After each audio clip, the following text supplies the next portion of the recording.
దేశ భాషల సమున్నతికి ఆత్మ బలిదానం చేసిన గొప్ప త్యాగమూర్తి పొట్టి శ్రీరాములు. భాషా ప్రయుక్త రాష్ట్రాల అవతరణకు మూల పురుషులు అమరజీవి పొట్టి శ్రీరాములు గారి ఆత్మార్పణం కార్యక్రమానికి ఆంధ్రప్రదేశ్ రాష్ట్ర ప్రభుత్వం తరపున ఘనంగా నివాళులు అర్పించడానికి విచ్చేశారు ఆంధ్రప్రదేశ్ రాష్ట్ర ముఖ్యమంత్రి వర్యులు గౌరవనీయులు శ్రీ నారా చంద్రబాబు నాయుడు గారికి హృదయపూర్వక నమస్సులు. రాష్ట్ర ఉప ముఖ్యమంత్రి వర్యులు శ్రీ కొణిదెల పవన్ కళ్యాణ్ గారికి హృదయపూర్వక నమస్సులు. అలాగే రాష్ట్ర పౌర సంబంధాల సమాచార శాఖ అమాత్యులు శ్రీ కొలుసు పార్థసారథి గారు విచ్చేశారు. రాష్ట్ర వ్యవసాయ శాఖ అమాత్యులు శ్రీ అచ్చెన్నాయుడు గారు, రాష్ట్ర మున్సిపల్ శాఖ అమాత్యులు శ్రీ పి నారాయణ గారు విచ్చేశారు. అలాగే విజయవాడ సెంట్రల్ నియోజకవర్గ శాసనసభ్యులు శ్రీ బోండా ఉమామహేశ్వరరావు గారికి ఇదే మా హృదయపూర్వక నమస్సులు. విజయవాడ పార్లమెంట్ సభ్యులు శ్రీ కేసినేని శివనాథ్ గారు విచ్చేశారు, వారికి ఇదే మా హృదయపూర్వక నమస్సులు. గన్నవరం శాసనసభ్యులు ప్రభుత్వ విప్ శ్రీ యాలగడ్డ వెంకట్రావు గారికి ఇదే మా హృదయపూర్వక నమస్సులు. జగ్గైపేట శాసనసభ్యులు శ్రీ శ్రీరామ్ రాజగోపాల్ గారికి ఇదే మా హృదయపూర్వక స్వాగతం. విచ్చేసిన ప్రతి ఒక్కరికి హృదయపూర్వక నమస్సులు తెలియజేస్తున్నాం. ముందుగా అమరజీవి పొట్టి శ్రీరాములు గారి విగ్రహానికి ఘనంగా నివాళులు అర్పించవలసిందిగా ఆంధ్రప్రదేశ్ రాష్ట్ర ముఖ్యమంత్రి వర్యులు గౌరవనీయులు శ్రీ నారా చంద్రబాబు నాయుడు గారిని, రాష్ట్ర ఉప ముఖ్యమంత్రి వర్యులు శ్రీ కొణిదెల పవన్ కళ్యాణ్ గారిని, వేదిక మీద ఉన్నటువంటి గౌరవ మంత్రివర్యులు, శాసనసభ్యులు, అలాగే జిల్లా కలెక్టర్ అందరూ అమరజీవి పొట్టి శ్రీరాములు గారి విగ్రహానికి నివాళులు అర్పించవలసిందిగా కోరుతున్నాం. ఆంధ్రుల హృదయాలలో చిరంజీవి, ఆశయ సాధనకు ఆత్మార్పణ చేసిన త్యాగశీలి, ఆంధ్రుల చిరకాల వాంఛ నెరవేర్చిన ధీశాలి అమరజీవి, ఇవే మా నివాళులు అంటూ ఘనంగా అమరజీవికి పొట్టి శ్రీరాములు గారికి ఆంధ్ర రాష్ట్ర ఆవిర్భావానికి కారకులైన వారికి నివాళులు అర్పించారు. అలాగే ఉక్కు మనిషి సర్దార్ వల్లభాయ్ పటేల్ గారు వారి వర్ధంతి ఈరోజు. అనేక సంస్థానాలను ఏకీకృతం చేసిన ఉక్కు మనిషి సర్దార్ వల్లభాయ్ పటేల్ గారి వర్ధంతి సందర్భంగా ఆంధ్రప్రదేశ్ రాష్ట్ర ముఖ్యమంత్రి వర్యులు గౌరవనీయులు శ్రీ నారా చంద్రబాబు నాయుడు గారు, రాష్ట్ర ఉప ముఖ్యమంత్రి వర్యులు కొణిదెల పవన్ కళ్యాణ్ గారు, గౌరవ మంత్రి వర్యులు, శాసన సభ్యులు, వేదిక మీద ఉన్న అతిథులందరూ సర్దార్ వల్లభాయ్ పటేల్ గారికి నివాళులు అర్పిస్తున్నారు.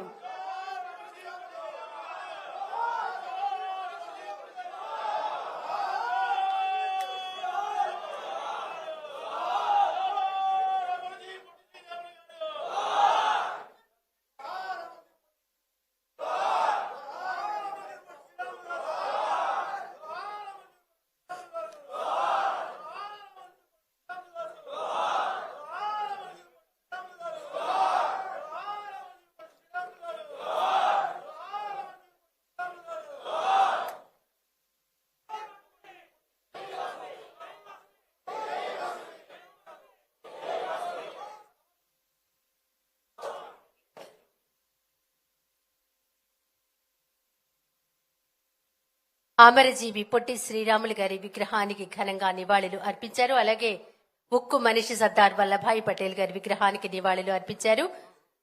హృదయపూర్వక ధన్యవాదాలు.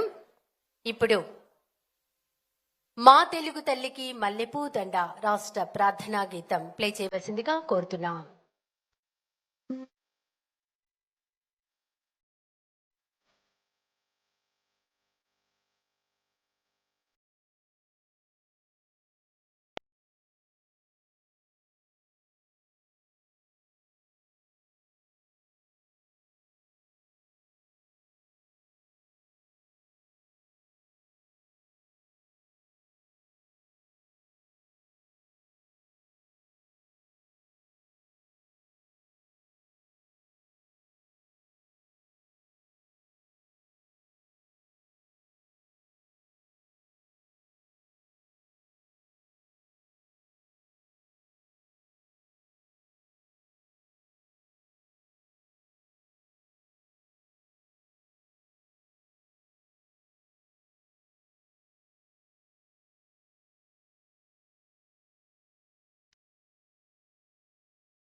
ధన్యవాదాలండి. అమరజీవి పొట్టి శ్రీరాములు జీవితానికి సంబంధించినటువంటి ఏబీ ప్లే చేయవలసిందిగా కోరుతున్నాం. AB place. తెలుగువారి భవిష్యత్తు కోసం, ప్రత్యేక తెలుగు రాష్ట్రం కోసం ప్రాణత్యాగం చేసిన ధీరోదాత్తుడిగా మనందరికీ తెలిసిన అమరజీవి పొట్టి శ్రీరాములు.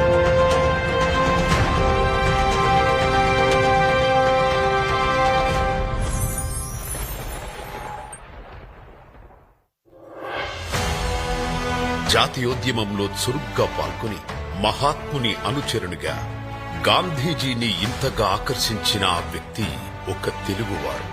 అప్పటికే గాంధీజీ ఆదేశాలను పాటిస్తూ ఆయన ప్రేమాభిమానాలు సంపాదించిన శ్రీరాములు. ఆ సందర్భంలో శ్రీరాములు గారి పట్టుదల, సంకల్పం గురించి తెలుసుకుని గాంధీజీ అన్న మాటలివి. అతనిలాంటి పట్టుదల, కార్యదక్షత కలిగిన వారు పట్టుమని 10 మంది ఉంటే భారతదేశానికి స్వాతంత్ర్యం 1 సంవత్సరంలోనే వచ్చేది.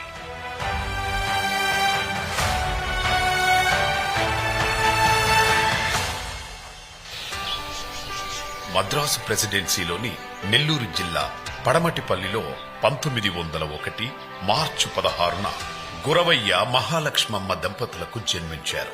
శ్రీరాములు గారి విద్యాభ్యాసం 20 ఏళ్ల పాటు నెల్లూరు జిల్లాలోనే కొనసాగింది. తర్వాత ముంబైలోని శానిటరీ ఇంజనీరింగ్ చదివారు. గ్రేట్ ఇండియన్ పెనిన్సులర్ రైల్వేలో నెలకు 250 రూపాయల జీతానికి చేరి దాదాపు 4 సంవత్సరాలు ఉద్యోగం చేశారు. అయితే 25 ఏళ్ల వయసులో శ్రీరాములు గారి మనస్సు భారత స్వాతంత్ర సమరం వైపు మళ్లింది.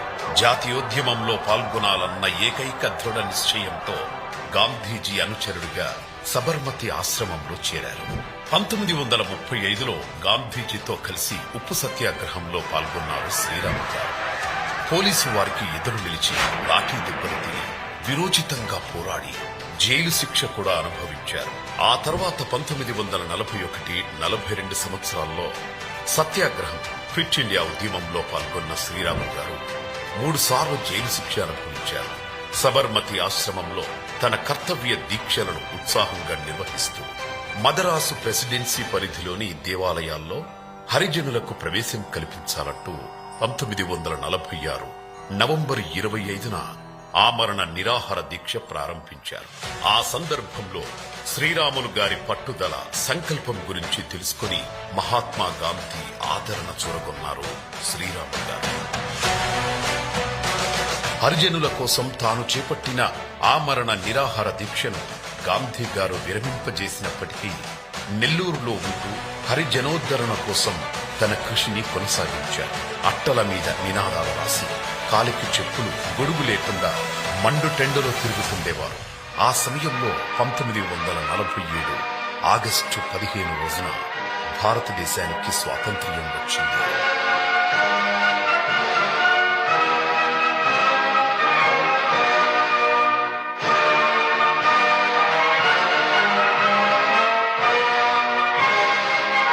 దేశానికి స్వాతంత్ర్యం వచ్చిన రోజు శ్రీరాములు గారు ఆనందంతో తాండవం చేశారు. వీధుల్లో పరిగెత్తారు. అందరితో సంతోషం పంచుకున్నారు. ఆ తర్వాతే ఆయన జీవితం చారిత్రాత్మక మలుపు తీసుకుంది. కారణం, స్వాతంత్ర్యం వచ్చిన తర్వాత కూడా మన తెలుగు వారికి ఏ గుర్తింపు రాకపోవడం. స్వాతంత్ర్యం వచ్చే నాటికి మన ఆంధ్ర రాష్ట్రం మద్రాసు ఉమ్మడి రాష్ట్రంలో కలిసి ఉండేది. తెలుగు వారిని మద్రాసీలు అని పిలిచేవారు. మద్రాసు నుండి తంజావూరు వరకు తెలుగువారు ఉన్నప్పటికీ తెలుగువారికి గుర్తింపు లేదు. 1952 నాటికి కూడా ఆంధ్ర వాళ్లంటే ఎవరికీ తెలియదు. అధికారం మొత్తం మద్రాసు వారి చేతిలోనే ఉండేది.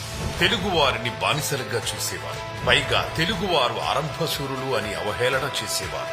తెలుగు జాతికి జరుగుతున్న ఈ అన్యాయాన్ని, అవమానాలను తట్టుకోలేక స్వామి సీతారాంగా పిలువబడే గొల్లపూడి సీతారామ శాస్త్రి గారు ప్రత్యేక ఆంధ్ర రాష్ట్రం కోసం గుంటూరులో ఆమరణ నిరాహార దీక్ష ప్రారంభించారు.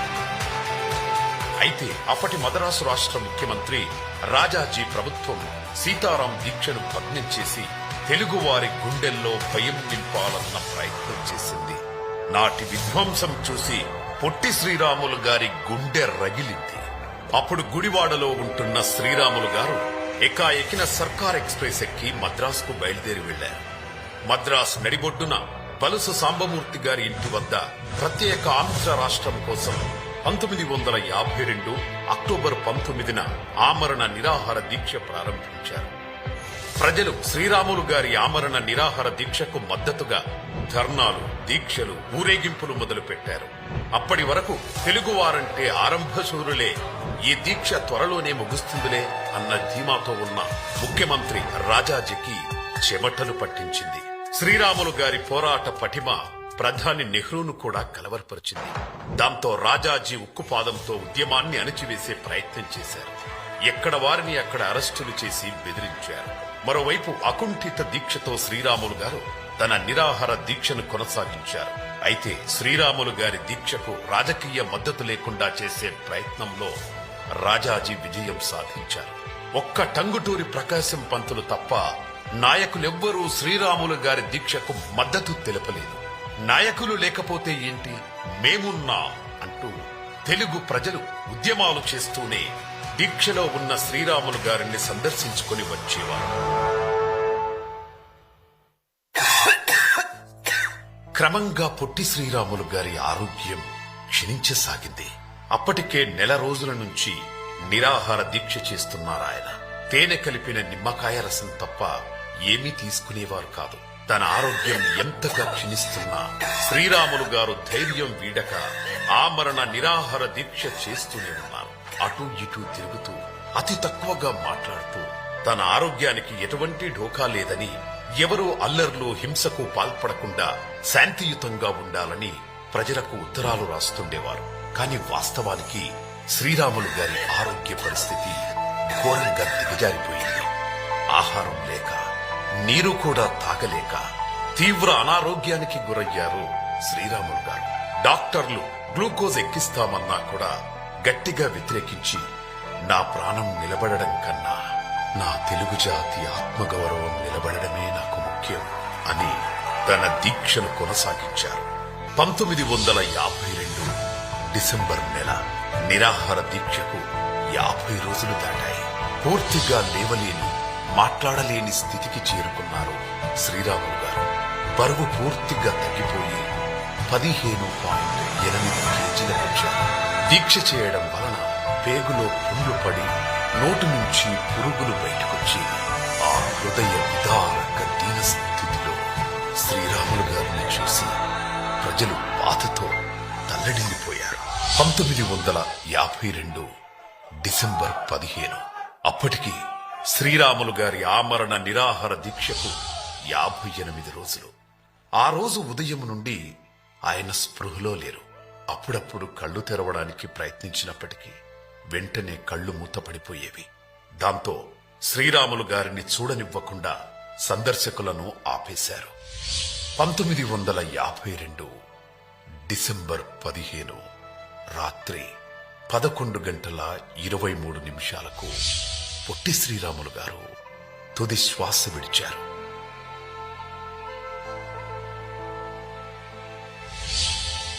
గాంధీజీ మెచ్చిన దేశభక్తుడు, హరిజనోద్ధరణకై పోరాడిన మానవతావాది, తెలుగువారి ఆత్మగౌరవం కోసం ప్రాణత్యాగం చేశారు. అయినప్పటికీ ఆయన పాడె మొయ్యడానికి ఎవరూ ముందుకు రాని పరిస్థితి. ఆ దశలో స్వాతంత్ర్య సమరయోధుడు, శ్రీరాములు గారి మిత్రుడు సాధు సుబ్రహ్మణ్యం గారు ఘంటసాల వెంకటేశ్వరరావు గారిని గుడివాడకే చెందిన మోపర్రు దాసు అనే హరికథ కళాకారుడిని కలుపుకుని తెలుగు జాతి కోసం ప్రాణాలర్పించిన పొట్టి శ్రీరాములు గారి అంత్యక్రియలకు పూనుకున్నారు.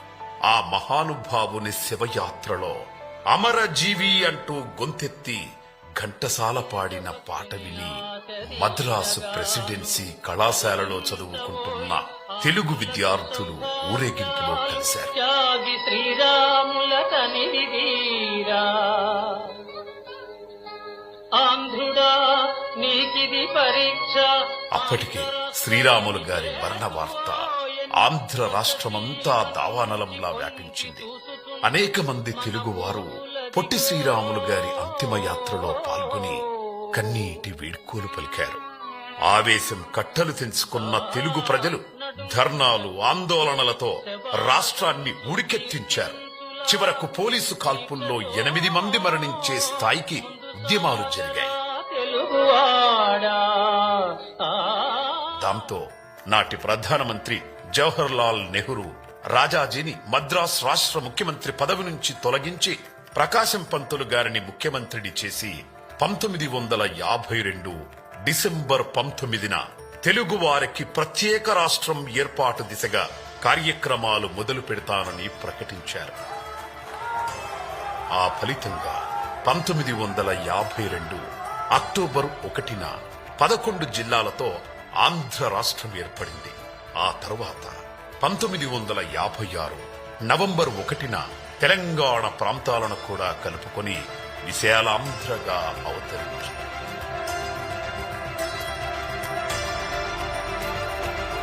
ఇలా తెలుగు వారికి ఒక ప్రత్యేక రాష్ట్రం కోసం, తెలుగువారి ఆత్మగౌరవం కోసం తన ప్రాణాన్ని త్యాగం చేసిన ధీరోదాత్తుడు శ్రీ పొట్టి శ్రీరాములు గారు.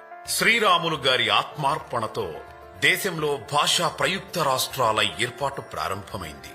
1985లో నాటి ముఖ్యమంత్రి శ్రీ ఎన్టీ రామారావు గారి పట్టుదలతో తెలుగు భాష అభివృద్ధి, సాహిత్యం, చరిత్ర, సంస్కృతిని పరిరక్షించుకునే లక్ష్యంతో దేశంలోనే 2వ భాషా విశ్వవిద్యాలయంగా తెలుగు విశ్వవిద్యాలయం ఏర్పాటైంది. ఆ యూనివర్సిటీకి పొట్టి శ్రీరాములు గారి పేరును పెట్టి తెలుగు జాతి ఆయన పట్ల తనకున్న గౌరవాన్ని చాటుకుంది.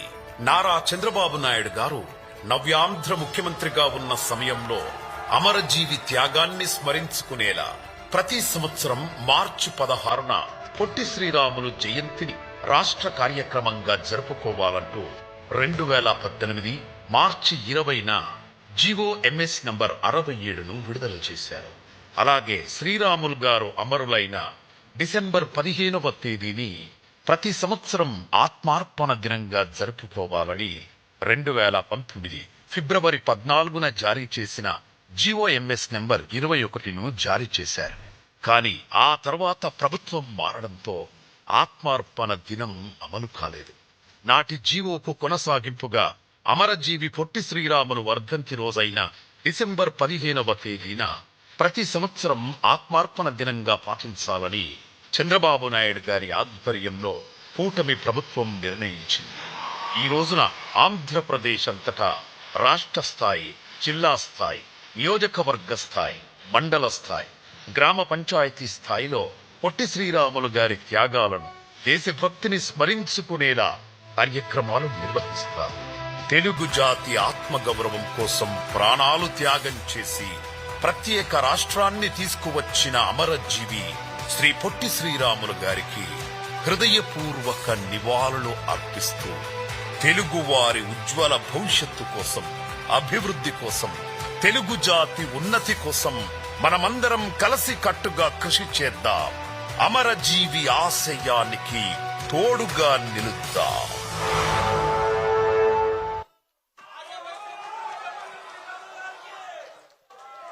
అమరజీవి పొట్టి శ్రీరాములు గారి జీవిత విశేషాలతో ఏవి వీక్షించారు. ధన్యవాదాలు. ఈనాటి కార్యక్రమానికి అధ్యక్షత వహించవలసిందిగా రాష్ట్ర సమాచార పౌర సంబంధాల శాఖ మంత్రులు కొలుసు పాదసారథి గారిని కోరుతున్నాం. ఇప్పుడు R J corporation chairman Shri Dundi Rakesh గారిని మాట్లాడవలసిందిగా కోరుతున్నాం. వేదిక మీద ఉన్న ముఖ్యమంత్రి వర్యులు నారా చంద్రబాబు నాయుడు గారికి, అలాగే ఉప ముఖ్యమంత్రి వర్యులు పవన్ కళ్యాణ్ గారికి, మంత్రివర్యులకి, ఎమ్మెల్యేలకి, వేదిక మీద ఉన్న ఆర్యవైశ్య వ్యాపార సోదరీమణులందరికీ నా పాదాభివందనాలు. మరి ఈ రోజు మనం ఘనంగా నిర్వహించుకుంటున్న కార్యక్రమం పొట్టి శ్రీరాములు గారి వర్ధంతి కార్యక్రమం. వారికి ఘనంగా నివాళులు అర్పించుకుంటూ, మరి గత ప్రభుత్వ పాలకులు చూసినట్టయితే నవంబర్ 1 ఎన్డీఏ కూటమి చెయ్యలేదని, పొట్టి శ్రీరాములు గారిని మేము అశ్రద్ధ చేశామని అనేక మార్లు వాళ్ళు విమర్శించే ప్రయత్నం చేశారు. కానీ ఒక మాట ప్రతి ఒక్కళ్ళు కూడా గుర్తుపెట్టుకోవాలి, తెలుగు రాష్ట్రంగా ఆంధ్రప్రదేశ్ ఏర్పడటానికి ఎంతో మంది ఫైటింగ్ చేసినా కూడా కేవలం ఒక్క ప్రాణత్యాగం, అది అమరజీవి పొట్టి శ్రీరాములు గారి త్యాగంతోనే ఆంధ్రప్రదేశ్ ఏర్పడింది. కానీ పక్కనున్న తెలంగాణ రాష్ట్రం ఏర్పడాలంటే 100 మంది బలిదానం చేయాల్సి వచ్చింది. అది అమరజీవి పొట్టి శ్రీరాములు గారు అంటే అవునా కాదా? జోహార్ అమరజీవి పొట్టి శ్రీరాములు గారు, జోహార్ అమరజీవి పొట్టి శ్రీరాములు గారు. మరో అటువంటి వర్ధంతి కార్యక్రమాన్ని ప్రభుత్వం తరపున అధికారికంగా చేస్తామని గతంలో చంద్రబాబు నాయుడు గారు, పవన్ కళ్యాణ్ గారు అనేక వేదికలుగా హామీ ఇచ్చినా, యువగలం పాదయాత్రలో నారా లోకేష్ గారిని అనేక మంది ఆర్యవైశ్య సంఘాలు, ప్రజా సంఘాలు పిలుపునిచ్చినా కూడా మనమేదో చెయ్యట్లేదని ఒక అభూత కల్పన చేసే ప్రయత్నం చేశారు. కానీ చంద్రబాబు నాయుడు గారు ఒకటే మాట చెప్పారు, పొట్టి శ్రీరాములు గారి వర్ధంతి కార్యక్రమం అంటే ఏదో దండేసే కార్యక్రమం కాదు, నవంబర్ 1 కాదు, జూన్ 2 అంటున్నారు. ఇలా అనేక రకాల కన్ఫ్యూజన్ డేట్స్ ఉన్నాయి. వీటి మీద అనేక రకాలుగా బయట మాట్లాడుతూ ఉన్నారు. కానీ అసలు పొట్టి శ్రీరాములు గారి త్యాగం ఏ రోజైతే డిసెంబర్ 15వ తారీఖు మరణించారో అదే ఆంధ్రప్రదేశ్ కి అసలైన అధికారిక దినోత్సవం. దానిని ప్రభుత్వం నిర్వహిస్తుంది. నేనే స్వయంగా వచ్చి అధికారికంగా కార్యక్రమం గ్రామ స్థాయి వరకు నిర్వహించేదాకా ముందుకు తీసుకెళ్తానని గౌరవనీయులు ముఖ్యమంత్రి గారు చెప్పడం జరిగింది. చెప్పటమే కాకుండా పొట్టి శ్రీరాములు గారి భావితరాలకి తెలిసే విధంగా ప్రతి పాఠశాలలో కూడా ప్రతి సంవత్సరం డిసెంబర్ 15వ తారీఖున ఎస్ఐ రైటింగ్స్ కానివ్వండి, క్విజ్ కాంపిటీషన్స్ కానివ్వండి, ఇవన్నీ ఏర్పాటు చేస్తూ ముందుకు తీసుకెళ్తుంది మన కూటమి ప్రభుత్వం. మరొకసారి ఈ కార్యక్రమాన్ని ఇంత ఘన విజయంగా చేస్తూ నిజమైన పొట్టి శ్రీరాములు వారసులు ఎవరంటే ఆంధ్ర రాష్ట్ర అభివృద్ధి కోసం నిరంతరం కష్టపడే మన ముఖ్యమంత్రి నారా చంద్రబాబు నాయుడికి గారికి గట్టిగా చప్పట్లతో మన ధన్యవాదాలు తెలియజేసుకుంటూ, ఈ అవకాశం నాకు అనేక మంది పెద్దలున్నా కూడా ఈ ఆర్యవైశ్య కార్పొరేషన్ చైర్మన్ నాకు ఇచ్చిన ముఖ్యమంత్రి నారా చంద్రబాబు నాయుడు గారికి, పవన్ కళ్యాణ్ గారికి ప్రత్యేకమైన ధన్యవాదాలు తెలియజేసుకుంటూ సెలవు తీసుకుంటున్నాను. జై వాసవి! పొట్టి శ్రీరామ్ జోహార్ అమర్జీవి పొట్టి శ్రీరాములు గారు! జోహార్ అమర్జీవి పొట్టి శ్రీరాములు గారు! Thank you. ధన్యవాదాలండి. తర్వాత ప్రభుత్వ విప్ విజయవాడ సెంట్రల్ నియోజకవర్గ శాసనసభ్యులు శ్రీ బోండా ఉమామహేశ్వరరావు గారిని మాట్లాడవలసిందిగా కోరుతున్నాం. వేదిక నెలకొనించినటువంటి గౌరవ ముఖ్యమంత్రి నారా చంద్రబాబు నాయుడు గారికి, గౌరవ మంత్రివర్యులకి, అలాగే ఇక్కడ విచ్చేసినటువంటి పొట్టి శ్రీరాములు గారి అభిమానులకి, తెలుగు ప్రజలందరికీ కూడా నమస్కారాలు. ఈరోజు మనం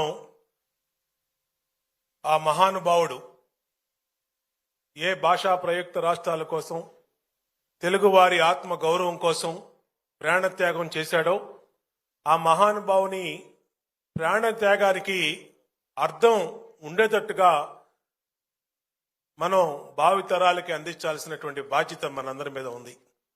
దానికే 1985లో ఆనాడు అన్న నందమూరి తారక రామారావు గానించి, చంద్రబాబు నాయుడు గారి గానించి ఆయన పేరు మీద విశ్వవిద్యాలయం ఏర్పాటు చేయటం గానించి మరి నేటి వరకు కూడా ఆయన జన్మదినోత్సవాన్ని గాని, అలాగే ఆయన ఆత్మార్పణ దినోత్సవాన్ని గాని భావితరాలకి తెలిసే వరకు తెలిసే విధంగా మరి ఈ కార్యక్రమాలు చేపడతాం అనేది ఒక మంచి కార్యక్రమం. ఆ మహానుభావుడు ఆ రోజు 1953లో ఆయన గనక ఆ రోజున ఆ పోరాటం చేసి ఉండకపోతే, ఆయన ఆత్మ బలిదానం చేసి ఉండకపోతే వాళ్ళ రాష్ట్రమే వచ్చిండేది కాదు. తెలుగు ప్రజలకి మద్రాసీలు అనే పేరుతోనే పిలువబడి ఉండే పరిస్థితి ఉండేది. అలాంటి పరిస్థితుల నుంచి ఇవాళ మరి మన నుంచి పక్క రాష్ట్రాలు విడిపోయినా మనం ఒక సమర్థవంతమైన నాయకత్వం నారా చంద్రబాబు నాయుడు గారి నాయకత్వంలో ఈ నవ్యాంధ్రప్రదేశ్, స్వర్ణాంధ్రప్రదేశ్ దిశగా ముందుకెళ్తా ఉంది. తెలుగు వారి హక్కుల కోసం, తెలుగు వారి బాగోగుల కోసం నిరంతరం కూడా ఈ ప్రభుత్వం కష్టపడతా ఉందనే విషయం నారా చంద్రబాబు నాయుడు గారి నాయకత్వంలో నిన్ననే 2047 మరి విజన్ డాక్యుమెంట్ ను కూడా రిలీజ్ చేసుకుని రాబోయే రోజుల్లో ఎలా ఉండబోతున్నాం అనేది కూడా మనం ఇచ్చినటువంటి ముఖ్యమంత్రి గారికి ధన్యవాదాలు తెలియజేస్తూ, ఖచ్చితంగా ఆ రోజు 1947లో స్వతంత్ర పోరాటంలో పొట్టి శ్రీరాములు గారికి మహాత్మా గాంధీ గారు ఏదైతే మహా పట్టుదల ఉన్నటువంటి వ్యక్తి అని ఆయన ఏ విధంగా అయితే కొనియాడారో, ఇవాళ అంతే పట్టుదల కలిగినటువంటి వ్యక్తి ఈ రాష్ట్ర ముఖ్యమంత్రి చంద్రబాబు నాయుడు గారి నాయకత్వంలో ఖచ్చితంగా ఆంధ్రప్రదేశ్ స్వర్ణాంధ్రప్రదేశ్గా ముందుకెళ్తుందని, ఖచ్చితంగా ఆ మహానుభావుడికి ప్రతి సంవత్సరం కూడా వాడవాడల ఘన నివాళులు అర్పిస్తూ ఆయన చేసినటువంటి సేవల్ని భావితరాలకు అందిస్తామని తెలియజేసుకుంటూ, ఈ సందర్భంగా మరి నాకు ఈ అవకాశం ఇచ్చినటువంటి పెద్దలందరికీ కూడా హృదయపూర్వక నమస్కారాలు తెలియజేస్తూ, జోహార్ పొట్టి శ్రీరాములు గారు, జోహార్ పొట్టి శ్రీరాములు గారు, జోహార్ పొట్టి శ్రీరాములు గారు. ధన్యవాదాలండి. ఇప్పుడు విజయవాడ పార్లమెంట్ సభ్యులు శ్రీ కేశినేని శివనాథ్ గారిని మాట్లాడవలసిందిగా కోరుతున్నాం.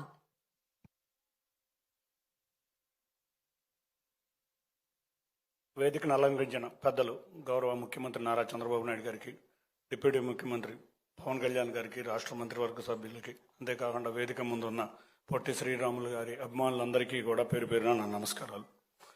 ఇవాళ పొట్టి శ్రీరాములు గారి ఆత్మార్పణ దినం అధికారికంగా రాష్ట్ర ప్రభుత్వం తరపున నిర్ణయించడం మనం చాలా గొప్ప విషయంగా మనం అందరం కూడా ముఖ్యమంత్రి వారికి ధన్యవాదాలు తెలుపుకోవాలి. ఎందుకంటే ఆయన స్ఫూర్తి ఇవాళ ఆంధ్రప్రదేశ్ రాష్ట్రం ఏర్పడింది, భాషా ప్రయుక్త రాష్ట్రాలు ఏర్పడడానికి ఆయన చేసిన కృషి.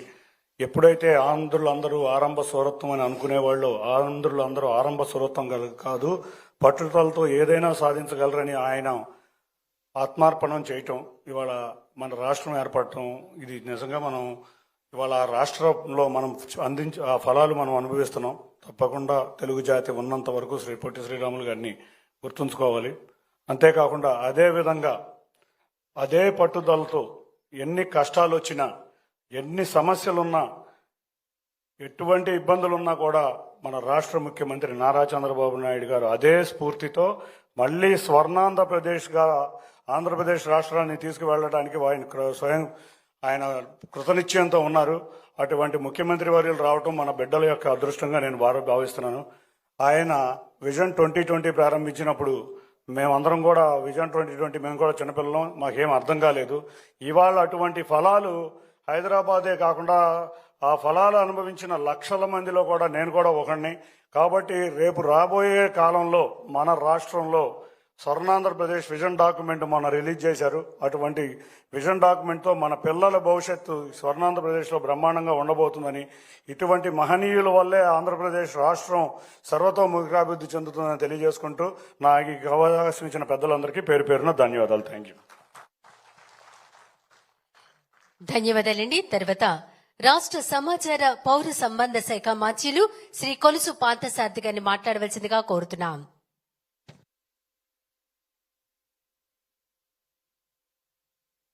పొట్టి శ్రీరాములు గారి ఆత్మార్పణ దినం, అదేవిధంగా సర్దార్ వల్లభాయ్ పటేల్ గారి వర్ధంతి కార్యక్రమానికి విచ్చేసిన మన ప్రీతమ ముఖ్యమంత్రి, దార్శనికుడు, పెద్దలు గౌరవ ముఖ్యమంత్రి వర్యులు నారా చంద్రబాబు నాయుడు గారికి, రాష్ట్ర ఉప ముఖ్యమంత్రి గారు పెద్దలు పవన్ కళ్యాణ్ గారికి, వేదిక మీద ఉన్న నా సహచార మంత్రివర్యులకు, శాసనసభ్యులకు, పార్లమెంట్ సభ్యులకు, అధికారులకు అందరికీ నా హృదయపూర్వక నమస్కారాలు. కోట్లాది మంది తెలుగువారి ఆత్మాభిమానానికి నిలువెత్తు ప్రతి సాక్ష్యం మన పొట్టి శ్రీరాములు గారు. ఎందుకంటే ఆయన ఆ రోజు చేసిన ఆత్మార్పణ మూలంగానే ఈరోజు ప్రపంచవ్యాప్తంగా తెలుగు వారికి గుర్తింపు లభించే విధంగా ఈ ఆంధ్రప్రదేశ్ అవతరించిన విషయం మీ అందరికీ తెలిసిందే. మరి ఈ ఆత్మార్పణ చేసిన పొట్టి శ్రీరాములు గారి వర్ధంతి కార్యక్రమాన్ని, ఈ ఆత్మార్పణ దినాన్ని ఘనంగా నిర్వహించాలని చెప్పేసి మన ముఖ్యమంత్రి గారు నిర్ణయించటం, మరి దరిమిలా రాష్ట్ర వ్యాప్తంగా ప్రతి నియోజకవర్గంలో కూడా ఈ కార్యక్రమాన్ని పొట్టి శ్రీరాములు గారి గౌరవం ఇంకా పెరిగే విధంగా ఈ కార్యక్రమాలు నిర్వహించాలని చెప్పేసి ఆదేశాలు ఇవ్వటం కూడా జరిగిందని చెప్పేసి మనం చేస్తాం. నేను మరి పొట్టి శ్రీరాములు గారు ఆంధ్రప్రదేశ్ అవతరణతో పాటు ఒక గొప్ప సామాజికవేత్తగా కూడా ఆ రోజు హరిజనోద్ధరణ కోసం పోరాటం చేస్తమే కాకుండా నిరాహారదీక్షలు కూడా చేశారని చెప్పేసి మనం చేస్తా ఉన్నాను. 1900 మన స్వాతంత్ర్యంకి ముందు ఏ విధంగా ఈ దేశంలో హరిజనులందరినీ కూడా కించపరిచేవాళ్ళు, అంటరాని మహమ్మారి ఏదైతే ఉందో ఆ రోజు ఎంత ప్రబలి ఉందో దేశవ్యాప్తంగా మనందరికీ కూడా తెలుసు. అయినా కూడా అటువంటి పరిస్థితుల్లో ఆయన దేనికి విరవకుండా నిరాహార దీక్ష చేసి దళితులకు కూడా దేవాలయాల్లో ప్రవేశం కల్పించాలని చెప్పేసి మరి ఆ రోజు పోరాటం చేసిన మహనీయుడు పొట్టి శ్రీరాములు గారని చెప్పేసి మీకు మనవి చేస్తాను. అంతేకాకుండా ఆయన పోరాట ఫలితంగానే మద్రాసు రాష్ట్రంలో అనేక శాసనాలు ఏర్పాటు చేయటమే కాకుండా ఆ రోజు ఆ ప్రభుత్వం ఒక ఆర్డర్స్ కూడా ఇచ్చింది. వారంలో ఒకరోజు ప్రతి కలెక్టర్ కూడా ఈ హరిజనోద్ధరణ కోసం కృషి చేయాలని చెప్పేసి ఆర్డర్స్ కూడా ఇవ్వడం జరిగిందంటే ఆ మహనీయుడు గొప్పతనం అని చెప్పేసి ఈ సందర్భంగా నేను తెలియజేస్తా ఉన్నాను. నేను మరి మన పూర్వీకులు పొట్టి శ్రీరాములు గారు కానివ్వండి, లేదు గాంధీజీ గారు కానివ్వండి, సుభాష్ చంద్రబోస్ గారు కానివ్వండి, వల్లభాయ్ పటేల్ గారు కానివ్వండి, వాళ్ళంతా పోరాటం చేసి త్యాగాలు చేసింది మన దేశం, మన రాష్ట్రం, మన ప్రజలకి బంగారు భవిష్యత్తు ఉండాలి, స్వేచ్ఛా స్వాతంత్రాలతో కూడిన జీవనం ఉండాలి అని చెప్పేసి ఆ రోజు వాళ్ళంతా కూడా త్యాగాలు చేశారు. కానీ ఈ రోజు మనం చూసాం గతంలో ఉన్న ప్రభుత్వం ఏ విధంగా అరాచక పరిపాలన చేసిందో, ప్రజాస్వామ్య విలువల్ని ఏ విధంగా మంటగలిపిందో, కేవలం తన స్వార్థంతో పరిపాలన ఏ విధంగా చేసిందో కూడా మనందరం కూడా చూసామని చెప్పేసి మనం చేస్తాను. ఎంత దిగజారుడు రాజకీయాలు చేస్తా ఉన్నారంటే మనందరికీ తెలిసి ఇందాక చెప్పారు, 1953 అక్టోబర్ 1న ఆంధ్ర రాష్ట్రం ఏర్పడింది. మరి 1956 నవంబర్ 1వ తారీఖున ఆంధ్రప్రదేశ్, తెలంగాణ, ఆంధ్ర కలిపి ఒక రాష్ట్రం ఏర్పడింది. మళ్ళీ జూన్ 2వ తారీఖున ఆ రోజు నా వ్యక్తిగత అభిప్రాయం కేవలం చంద్రబాబు నాయుడు గారిని బలహీనం చేయటానికే ఆ రోజు తెలంగాణ వాదనని తీసుకొచ్చి ఈ రోజు ఈ రాష్ట్రం విడిపోవటానికి బీజాలు పడ్డాయని చెప్పేసి కూడా నేను వ్యక్తిగతంగా అభిప్రాయపడుతున్నానని చెప్పేసి కూడా మీకు మనవి చేస్తా ఉన్నాను నేను. మరి ఆ పోరాటాలు కానివ్వండి, ఏదైనా కానివ్వండి, ఈ తెలుగు ప్రజల ఆకాంక్షలకు వ్యతిరేకంగా జూన్ 2వ తారీఖున మరి ఆంధ్ర విడిపోయిన విషయం కూడా మీ అందరికీ తెలుసు. ఆంధ్రప్రదేశ్ చరిత్రలో ఇన్ని తేదీలు ముఖ్యంగా ఉంటే ఈ రోజు దిగజారి ఏ విధంగా రాజకీయాలు చేస్తుందో వైఎస్ఆర్ కాంగ్రెస్ పార్టీ మనందరం కూడా ఒకసారి ఆలోచించాలని చెప్పేసి మీ అందరికీ మనవి చేస్తాను. మరి ముఖ్యమంత్రి గారు ఆంధ్ర వచ్చే సంవత్సరం నుంచి ఈ ఆత్మార్పణ దినాన్ని ఘనంగా నిర్వహించాలని చెప్పేసి మరి ఉత్తర్వులు ఇవ్వటం కూడా జరిగిందని చెప్పేసి మనవి చేస్తాను. మరి ఏ విధంగా గత ప్రభుత్వం మనందరం కూడా ఆలోచించేయాలి. మన పూర్వీకులు ఏ లక్ష్యం కోసం ఈ దేశానికి, రాష్ట్రానికి స్వాతంత్రం తీసుకొచ్చారో ఆ స్వాతంత్ర ఫలాల్ని మన భవిష్యత్ తరాలకు అందించాలంటే ఇక్కడ ఒక సుస్థిరమైన ప్రభుత్వమే కాదు, ఒక రాజ్యాంగాన్ని, చట్టాల్ని గౌరవించి ప్రజల భవిష్యత్తు కోసం పోరాటం చేసే ప్రభుత్వాలు ఉండాల్సిన అవసరం ఉందని చెప్పేసి మనం చేస్తామని నేను. ఏ రోజైతే స్వార్థంతో కూడిన వ్యక్తులు అధికార పీఠం మీద కూర్చుంటారో ఆ రోజు వారికి మేలు జరిగిద్దేమో కానీ ప్రజలకు మాత్రం అంతా కూడా నాశనమే జరుగుతుందని చెప్పేసి మీ అందరికీ మనం చేస్తాను నేను. ఎంత ఘోరమైన పరిపాలన చేస్తారో ఒకసారి ఆలోచన చేయండి. వాళ్ళకి స్వార్థమైన ఎజెండానే తప్పితే, కేవలం వేరే వాళ్ళకి పేరు వస్తుందనే ఒక కుచితమైన బుద్ధి తప్పితే పోలవరాన్ని నాశనం చేశారు. ఆంధ్రప్రదేశ్, పోలవరం అనేది ఆంధ్రప్రదేశ్ యొక్క మరి లైఫ్ లైన్ అనేది కూడా తెలుసు. ఈ రోజు మాట్లాడుతున్నారు ఏం వెల్త్ సృష్టించారు అని చెప్పేసి, చంద్రబాబు నాయుడు గారు ఏం వెల్త్ సృష్టించారు అని చెప్పేసి వైఎస్ఆర్సీపీ మాట్లాడుతూ ఉంది. మీరు చేసిన నాశనాన్ని, మీరు చేసిన విధ్వంసాన్ని మళ్ళీ తిరిగి పట్టాలెక్కించడమే పెద్ద వెల్త్ ఈ రాష్ట్రానికి అని చెప్పేసి మీ అందరికీ మనం చేస్తామని నేను. మీరందరికీ కూడా తెలుసు ఏ విధంగా ఈ రాష్ట్రంలో ప్రజలు నష్టపోయారో. 10 సెంట్లు ఉన్న రైతు దగ్గర నుంచి 10 ఎకరాలు ఉన్న రైతు వరకు కూడా ఏ విధంగా భూముల విలువలు పడిపోయి ఎవరు కూడా పెట్టుబడికి రాని పరిస్థితులు ఏ విధంగా ఉన్నాయో ఆ ప్రభుత్వం అందరం కూడా చూశాం. అదే ప్రభుత్వం కొనసాగినట్లయితే ఈ రైతులు కానివ్వండి, ప్రతి ఒక్కరు కూడా వాళ్ళ ఆస్తుల విలువ మనందరం కూడా చూసుకుంటాం. మన తండ్రి ఉన్నప్పుడు నాకు 10 లక్షల ఆస్తి ఉంటే ఈ రోజు 10 కోట్ల ఆస్తి పరుణ్ణి నేనని చెప్పేసి ఈ రాష్ట్రంలో కోట్లాది మంది సంతోషపడతారు.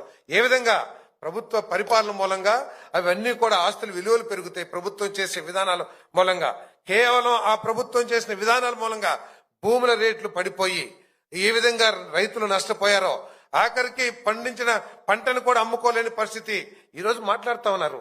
రైతులకు ఏం చేసిందని చెప్పేసి ఆ రోజు ప్రభుత్వం కొన్న ధాన్యానికి 4 నెలలు కూడా డబ్బులు ఇవ్వలేకపోతే ఈ ప్రభుత్వం వచ్చిన తర్వాత మొత్తం 1620 కోట్లు కట్టడమే కాకుండా ఈ రోజు రైతు పండించిన ప్రతి గింజని కొనడానికి మేము సిద్ధంగా ఉన్నామని చెప్పేసి ప్రకటించి వారు అమ్మిన ధాన్యానికి 24 గంటలు కాదే సుమా 6-7 గంటల్లో కూడా డబ్బులు చెల్లించిన ప్రభుత్వం ఈ దేశంలో ఏదైనా ఉందంటే అది చంద్రబాబు నాయుడు గారి కూటమి ప్రభుత్వం అని చెప్పేసి మీ అందరికీ సెవెనింగ్ అమలు చేస్తాను నేను. ఈ రోజు విజన్ చెప్తా ఉన్నారు. ఏముంది విజన్? మళ్ళీ పాతకాలం చంద్రబాబు నాయుడు గారు. ఎస్, పాతకాలం చంద్రబాబు నాయుడు గారే. ఆ రోజు విజన్ డాక్యుమెంట్ ఇచ్చినప్పుడు మనందరం కూడా చాలా మంది దాన్ని ఎద్దేవా చేసి ఉండొచ్చు. కానీ అవన్నీ కూడా వాస్తవాలు. మన పిల్లలు ఏ విధంగా అభివృద్ధి చెందారో ఆయన విజన్ మూలంగా మనందరం కూడా చూసాం. ఆయన అరెస్ట్ చేస్తే ఆంధ్రప్రదేశ్ లోనే కాదు రోడ్డు మీదకి వచ్చింది జనం. 138 దేశాల్లో యువకులందరూ కూడా రోడ్డు మీదకి వచ్చి చంద్రబాబు నాయుడు గారికి అన్యాయం చేశారంటే ఆయన విజన్ మూలంగానే వీళ్ళందరూ కూడా అని చెప్పేసి మనం చేస్తామని నేను. ఈ రోజు ప్రతి పేద ఇంట్లో కూడా, అమెరికాలో ఉన్నారు, అమెరికా అంటే బలహీన వర్గాలు, దళితులు, అమెరికా అంటే ఎక్కడో ఉందని సినిమాల్లో చూస్తూనే తప్పితే అమెరికా వెళ్లిన కుటుంబాలు చంద్రబాబు నాయుడు గారు ఈ రాష్ట్రంలో ముఖ్యమంత్రి కాకముందు చాలా తక్కువ మంది ఉండేవాళ్ళు అని చెప్పేసి మనం చేస్తాను. ఈ రోజు దళిత వాడికి వెళ్ళండి, బలహీన వర్గాల కాలనీకి వెళ్ళండి, ప్రతి ఇంట్లో కూడా చాలా మంది ఇళ్లలో అమెరికా వెళ్లి సెటిల్ అయ్యి వాళ్ళ తల్లిదండ్రులకి మంచి మంచి ఇల్లు కట్టించే పరిస్థితి వచ్చిందంటే ఆయన విజన్ అని చెప్పేసి మనం చేస్తామని నేను. ఈ రోజు సైబరాబాద్ మన కళ్ళ ముందున్నా కూడా గుడ్డి వాళ్ళకి మెల్లే ఏం చేశారు 2020 అంటే ఒక్కసారి హైదరాబాద్ వెళ్ళండి. ఈ రోజు మేము కూడా హైదరాబాద్ నుంచి వచ్చాం. వెళ్తే ఏదో ఒక న్యూనతాభావం, దీన్ని వదిలేశామే అని చెప్పేసి ఎంతో బాధతో ఉంటాం మనందరం కూడా అని చెప్పేసి మనం చేస్తాం. మళ్ళీ అటువంటి సైబరాబాద్ ఈ రాష్ట్రంలో ఏర్పడాలంటే విజన్ 2047 ఏదైతే ఇచ్చారో అదేమి చంద్రబాబు నాయుడు గారు 2047లో ఉండి ఆ ఫలాలు సాధించాలనే ఆలోచన కాదు, కానీ మన భవిష్యత్ తరాల భవిష్యత్తు కోసం ఆయన ఒక విజన్ చేశారు. తప్పకోకుండా ఆ విజన్ లో ఈ రాష్ట్ర ప్రజలకి నేను ఒక రోజు అడిగాను, మన కేబినెట్ మీటింగ్ కూడా క్షమించాలి, చెప్పొచ్చు చెప్పకూడదు, కానీ అన్నాను సార్ బలహీన వర్గాలకు కూడా తమరు ఆలోచించారంటే సార్ అది బలహీన వర్గాలు, దళితులు ప్రతి కుటుంబానికి కూడా ఈ విజన్ 47 ఒక మార్గనిర్దేశం చేస్తుందని చెప్పేసి మరి ఆయన మహానుభావుడు చెప్పారని చెప్పేసి మనం చేస్తాను. ఆ 2047 మూలంగా కేవలం కొన్ని వర్గాలు అంటున్నారు, కొన్ని వర్గాలకి మేలు జరిగింది అంటున్నారు, కాదు బలహీన వర్గాలకి, దళితులకి, పేద వర్గాలందరికీ కూడా ఈ 2047 మూలంగా మేలు జరిగిద్దని చెప్పేసి కూడా మీ అందరికి కూడా సవినీయంగా మనవి చేస్తూ మరి పొట్టి శ్రీరాములు గారి దేనికోసం అయితే పోరాటం చేశారో, తెలుగు వారి ఆత్మగౌరవం కోసం ఏ విధంగా అయితే పోరాటం చేశారో అదే విధంగా తెలుగు వారి మరి ఉన్నతిని ఇంకా పెంపొందింప చేయడానికి మరి చంద్రబాబు నాయుడు గారి నాయకత్వంలో, పవన్ కళ్యాణ్ గారి నాయకత్వంలో ఈ కూటమి ప్రభుత్వం చేస్తుందని చెప్పేసి ఈ రాష్ట్రంలో అందరూ కూడా స్వేచ్ఛా వాయువులు పీల్చుకుంటూ జీవించే పరిస్థితిని కూడా క్రియేట్ చేస్తుందని చెప్పేసి ఈ రాష్ట్రాన్ని దేశంలో నెంబర్ 1 గా నిలబెట్టడానికి చంద్రబాబు నాయుడు గారి నాయకత్వంలో ఈ కూటమి ప్రభుత్వం పనిచేస్తుందని చెప్పేసి మనం చేస్తూ సెలవు తీసుకుంటున్నాను. ధన్యవాదాలండి. సామాన్యుడిలా కనిపించే అసామాన్యులు ఆయనే మన రాష్ట్ర ఉప ముఖ్యమంత్రి వర్యులు శ్రీ కొణిదెల పవన్ కళ్యాణ్ గారిని మాట్లాడవలసిందిగా ఆహ్వానిస్తున్నాం.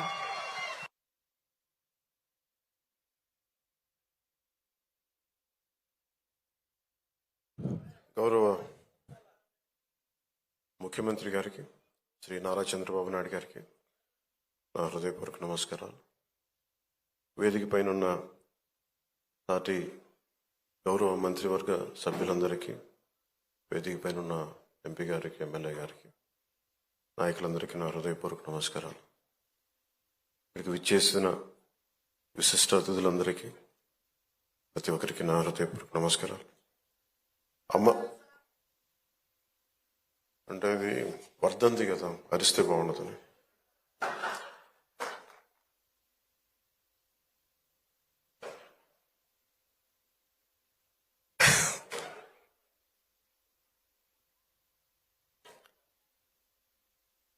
అమరజీవి పొట్టి శ్రీరాములు గారికి ఆయన వర్ధంతికి ముందస్తుగా చేతులెత్తి ఆయనకి నా నివాళులు అర్పిస్తున్నాను.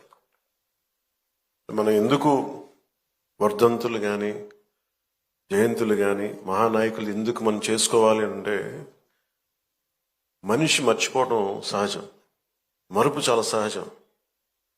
ఎవరైతే మనకు అన్నం పెట్టారో, ఎవరైతే మనకు నిలబడ్డారో, ఎవరైతే మన కోసం పనిచేశారో, తల్లిదండ్రులు కూడా మర్చిపోతాం మనం. హ్యూమన్ మెమరీ అంత, హ్యూమన్ సైకాలజీ అలాంటిది. కంటిన్యూటీ ఆఫ్ మెమరీ చాలా అవసరం.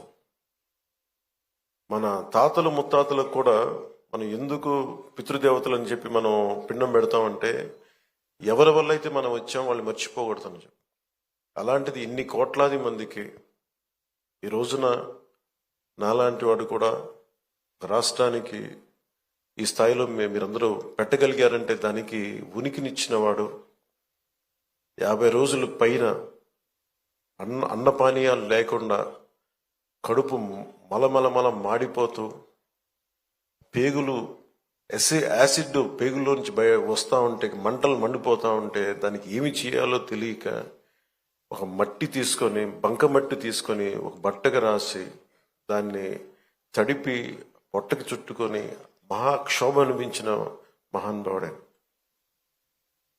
భార్య చనిపోయింది, కొడుకు చనిపోయాడు, కేవలం సమాజం కోసం దేశం కోసం బతికిన మహానుభావుడు ఆయన వేదన ఇవన్నీ ఎప్పుడు ఎక్కువ మందికి తెలియదు. ఆయనకి ఏదో ఒక ఆయన వల్ల వచ్చిందని ఒక చిన్నప్పుడు స్కూల్లో చదువుకుంటూ మాకు అనిపించి అంతకు మించి ఎప్పుడు ఉండేది. నాకు ఎప్పుడు కూడా ఎందుకు వెతికేవాడంటే స్పెషల్ పాలిటిక్స్కి వచ్చాక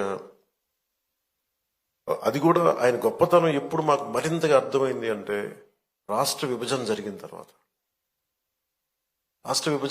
తర్వాత ఎవరైతే మనకి మూలకారకులు ఆంధ్రప్రదేశ్కి ప్రతిసారి పొట్టి శ్రీరాములు గారి విగ్రహం ఎతకాలి అంటే ఆర్యవైశ్య సమాజంలో దొరుకుతుంది తప్ప తక్కువ చోట్ల దొరుకుతుంది. ఆయన ఒక జాతికి నాయకుడు కాదు, ఒక కులానికి నాయకుడు కాదు, ఆంధ్ర జాతికి నాయకుడు ఆయన.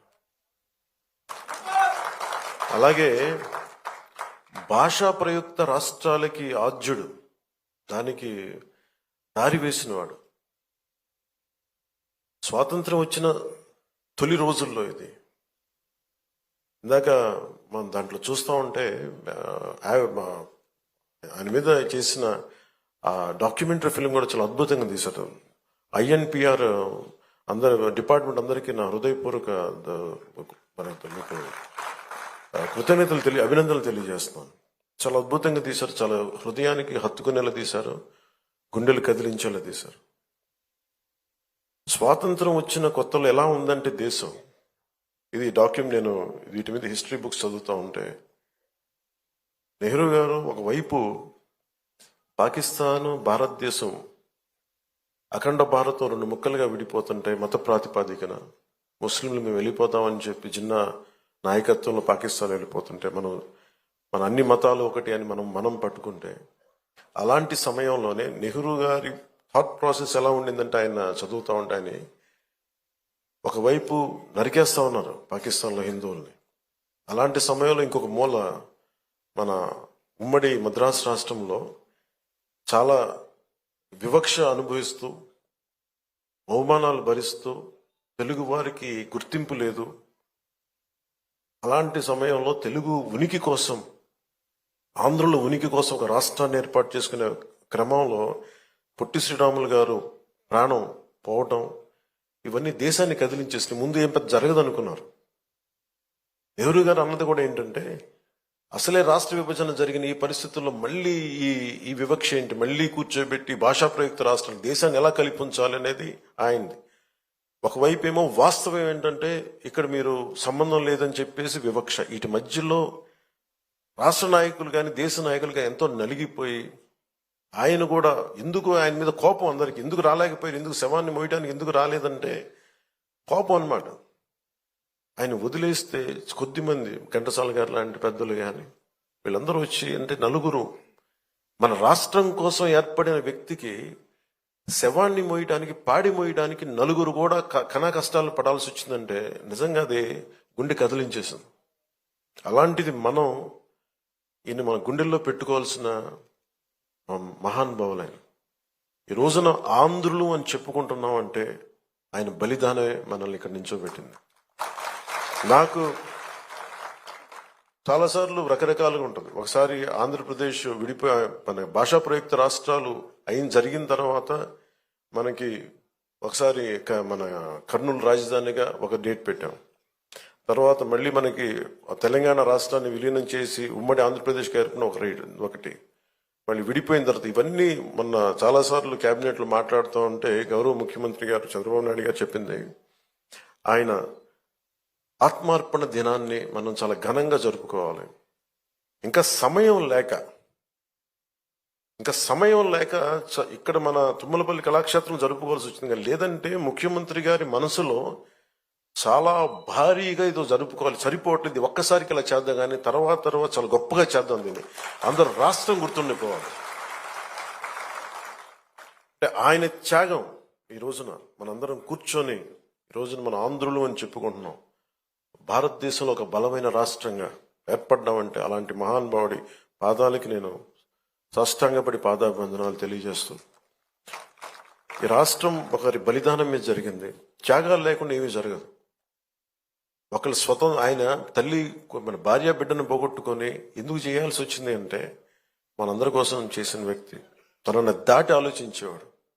తన కుటుంబం కాదు, ఇది నా కుటుంబం, జగాన్ని జగమంతా తన కుటుంబం అనుకున్న మహానుభావుడే. తనను దాటి ఆలోచిస్తేనే మహానాయకుడు అవుతాడు. తన కుటుంబాన్ని దాటి, తన పరిసరాల్ని దాటి, తనది అని దాటి వచ్చినవాడు మహానాయకుడు అవుతాడు. అలాగే ఈరోజు మనకి ఆయన స్ఫూర్తిని మాకు క్యాబినెట్లో వివరించి చెప్పి మమ్మల్ని అందరినీ ఉత్తేజపరిచి ఆయన చేసిన త్యాగాల్ని మాకొకసారి మరోమారు గుర్తు చేసి, మా అందరికీ ఒక బాధ్యతని గుర్తు చేసి మాకు ఆయన ఆత్మార్పణ దినాన్ని చాలా బలంగా జరుపుకోవాలి, మనం కృతజ్ఞతలు అయి ఉండాలి, దానికి మనం బద్దులై ఉండాలని చెప్పి 10 సార్లు ఉత్తేజపూరితంగా చెప్పిన శ్రీ నారా చంద్రబాబు నాయుడు గారి మనస్ఫూర్తిగా వారికి నా కృతజ్ఞతలు, నా అభినందనలు తెలియజేస్తున్నాను. ఎందుకంటే కంటిన్యూటీ ఆఫ్ మెమరీ లేకపోతే ఏమైపోతుందంటే తల్లిదండ్రులు కూడా మర్చిపోతాము. అలాంటిది ఈరోజు ఎందుకు జరుపుకోవాలంటే ప్రతిరోజు మనం గుర్తు పెట్టుకోవాలి. నేను ఈరోజు అన్నం తింటున్నాను, నేను ఒక పదవి వచ్చింది, నేను ఒక ఉద్యోగం చేస్తున్నాను, భాషా ప్రయుక్త రాష్ట్రాలు వచ్చినాయి అంటే ఆయన బలిదానం వల్ల. అది గుర్తుపెట్టుకోవడానికి ఇలాంటి సంస్మరణ దినాలు చాలా అవసరం గుర్తుపెట్టుకోవడానికి. అలాగే ఆయన చేసిన త్యాగాన్ని మరింత ఇనుముడింప చేయాలి అంటే ఇందాక పార్థసారథి గారు చెప్పినట్టుగా, గౌరవ మంత్రి పార్థసారథి గారు చెప్పినట్టుగా, గౌరవ ముఖ్యమంత్రి శ్రీ నారా చంద్రబాబు నాయుడు గారి నాయకత్వంలో విజన్ 2047 ఆవిష్కరించారు పుస్తకాన్ని. ఎలా ఉండాలి విజన్ అనేది. ఆయన ఒక పొట్టి శ్రీరాములు గారు ఒక కలగన్నారు, ఆంధ్రులకి ఒక ప్రత్యేక రాష్ట్రం కావాలని. నందమూరి తారక రామారావు గారు తెలుగు ప్రజలను ఎప్పుడు కూడా మద్రాసీలు అంటే నేను తెలుగు వాడినని సగర్వంగా చెప్పి, తెలుగు వాడు కాలర్ ఎగరేసుకున్న తెలంగాణలో ఉన్న ఎక్కడున్నా సరే మాకంటూ ఒక ఉనికుందని ఆత్మగౌరవాన్ని చాటి చెప్పిన మహానుభావులు శ్రీ ఎన్టీ రామారావు గారు. అలాగే చంద్రబాబు నాయుడు గారు మొన్న చెప్పాను, ఒక పార్టీని నడుపుతూ ఎంత కష్టమో నేను చెప్తా ఉన్నాను. ఆయన మనుగడ సభలో చెప్పాను, చాలా కష్టం ఒక పార్టీని నడపడం. ఒక 5 కోట్ల మంది, ఇన్ని కోట్ల మంది ప్రజల తాలూకు జీవితాన్ని నిర్దేశించే పాలసీలు తీసుకురావడం చాలా కష్టం, కంకణబద్దులై ముందుకు తీసుకెళ్ళడం కష్టం.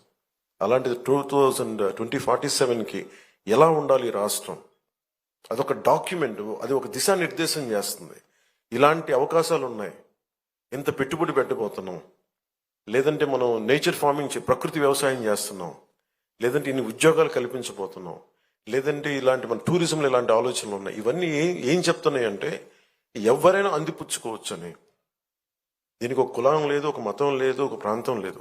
ఏ జిల్లాలైనా సరే, మనకున్న 26 జిల్లాల్లో కూడా కులానికి, మతానికి, ప్రాంతం లేకుండా ఎవరి సమర్థత ప్రతినిధి మీరు పెంపొందించుకుంటే ఈ అభివృద్ధిలో భాగస్వామ్యం కావచ్చని చెప్పేది డాక్యుమెంట్. అది దానికి ఎవరు విమర్శిస్తున్నారని ఎవరన్నా నాకు అనుకుంటే ఇలాగే విమర్శించారు ఆయన.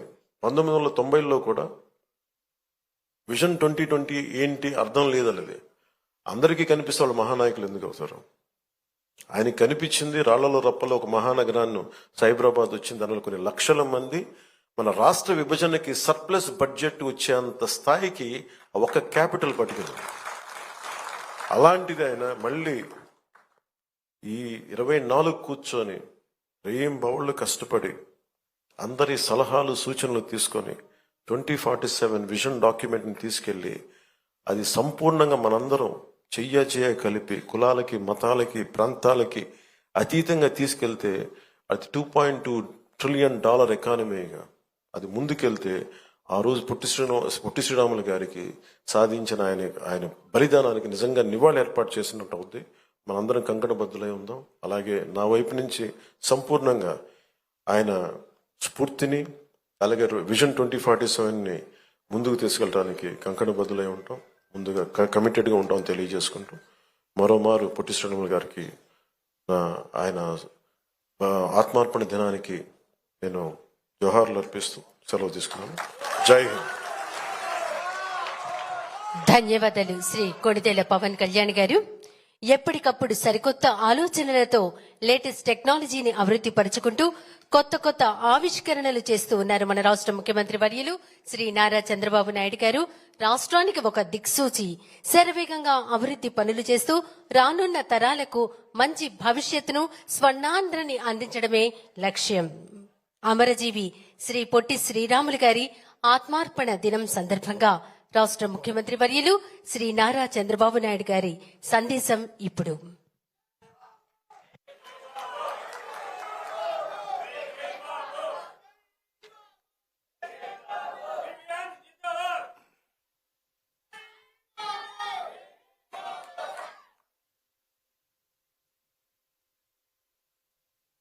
గౌరవనీయులు మిత్రులు, ఆంధ్రప్రదేశ్ రాష్ట్ర ఉప ముఖ్యమంత్రి శ్రీ కొండదెల పవన్ కళ్యాణ్ గారు, వేదికపై ఉన్న సహచర మంత్రివర్గ సభ్యులు, వేదికపై ఉన్నటువంటి గౌరవ ప్రజాప్రతినిధులు, పార్లమెంట్ సభ్యులు, శాసనసభ్యులు, అదేవిధంగా వివిధ కార్పొరేషన్ చైర్మన్లు అందరికి కూడా మనస్ఫూర్తిగా ఈరోజు ఈ కార్యక్రమానికి, ఒక పవిత్రమైన కార్యక్రమానికి చేసిన సోదరిమణులందరికీ పేరు పేరున మనస్ఫూర్తిగా నమస్కారాలు, అభినందనలు, శుభాభినందనలు. ప్రతిరోజు ఒక ముఖ్యమైనప్పటికీ ఈ రోజుకు ఒక ప్రత్యేకత ఉంది. ఈ రోజు మనం అందరం, తెలుగు వారందరం కూడా గర్వంగా తెలుగు రాష్ట్రంలో మేమున్నామని చెప్పుకునే రోజు వచ్చిందంటే అది ఒక వ్యక్తి వల్ల. ఆ వ్యక్తి పొట్టి శ్రీరాములు గారని చెప్పి కూడా నేను మీకు తెలియజేస్తున్నా. మనం అందరం 24 గంటలు ఆలోచిస్తూ ఉంటాం, మన కోసం ఆలోచిస్తాం, ఇంకొద్ది ఎక్కువైతే మన కుటుంబం కోసం ఆలోచిస్తాం, కొంతమంది గ్రామం కోసం ఆలోచిస్తారు. కానీ కొద్ది మంది, ఏ ఒక్కరో జాతి కోసం ఆలోచిస్తారు. తెలుగు జాతి కోసం ఆలోచించి దాన్ని సాధించి పెట్టిన ఏకైక వ్యక్తి పొట్టి శ్రీరాములు గారని చెప్పి కూడా నేను మీకు తెలియజేస్తున్నా. అయితే జరిగిన సంఘటన ఇప్పుడే ఒక ఫిల్మ్ చూపించారు. ఒక మనిషి ఒకటి సాధించాలంటే ఎన్ని అవస్థలు పడాలనో ఆ ఫిల్మ్లో చాలా స్పష్టంగా చూపించే పరిస్థితి వచ్చింది. 58 రోజులు ఉదయం బ్రేక్ఫాస్ట్ చేసి మధ్యాహ్నం భోజనం చేయకపోతే తట్టుకోలేం.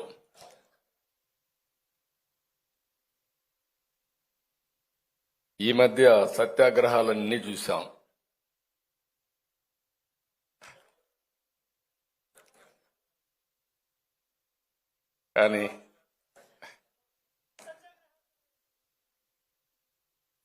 కానీ ఒక సంకల్పం,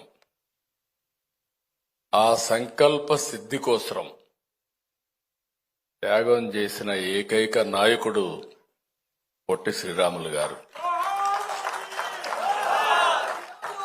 అందుకే పొట్టి శ్రీరాములు గారు అమరజీవి అయ్యారు. ఆయన ఆత్మార్పణ ఈరోజు దేశం మొత్తం భాషా ప్రయుక్త రాష్ట్రాల ఏర్పాటుకు దోహదం చేసింది. ఒక వ్యక్తి యొక్క త్యాగం, ఆ త్యాగం కూడా చేయకుండా ఇచ్చుంటే చాలా బాగుండేది. కానీ ఆయన సంకల్పం చూసినప్పుడు మీరు ఎన్ని విధాలా ఇది చేసినా పర్వాలేదు, నా సంకల్పం కోసం ఒకవేళ ఓసారి అనుకుంటాం, బతికుండి సాధించలేకపోతే నేను చచ్చిపోయిన తర్వాత అయినా గుర్తుపెట్టుకుంటారనే ఉద్దేశంతో ఆయన ఆ రోజు త్యాగం చేసి సాధించి పెట్టాడు మనకు. ఓసారి చాలా బాధేస్తుంది అవన్నీ చూసినప్పుడు. మంచి చేస్తే చాలా ఇబ్బందులు కూడా ఉంటాయి. ఆయనకు తప్పలా. కడానాన్ని 58 రోజులు చేస్తే ఒక్క ప్రకాశం పంతులో ఒకరిద్దరు తప్ప ఎవరు పోలేదంటే, తర్వాత ఆయన చనిపోయిన తర్వాత అంత దారుణంగా చనిపోతే కనీసం ఆయన్ని తీసుకుపోవడానికి మనుషులు రాలేదు, కాడి మొయ్యడానికి మనుషులు రాలేదంటే ఎంత భయంకరమైన పరిస్థితులు ఉన్నాయో మనం గుర్తుపెట్టుకోవాల్సిన అవసరం ఉంది. అలాంటివన్నీ చూసినప్పుడు అలాంటి నాయకుల్ని శాశ్వతంగా గుర్తుపెట్టుకునే విధంగా చేయాలని ఆలోచించినప్పుడు నేను కేబినెట్లోనే కాకుండా పవన్ కళ్యాణ్ గారు అయితే ఈ స్ఫూర్తిని రాష్ట్రం మొత్తం నింపవలసిన బాధ్యత మనకుందని చెప్పిన మొదటి వ్యక్తి పవన్ కళ్యాణ్ గారు.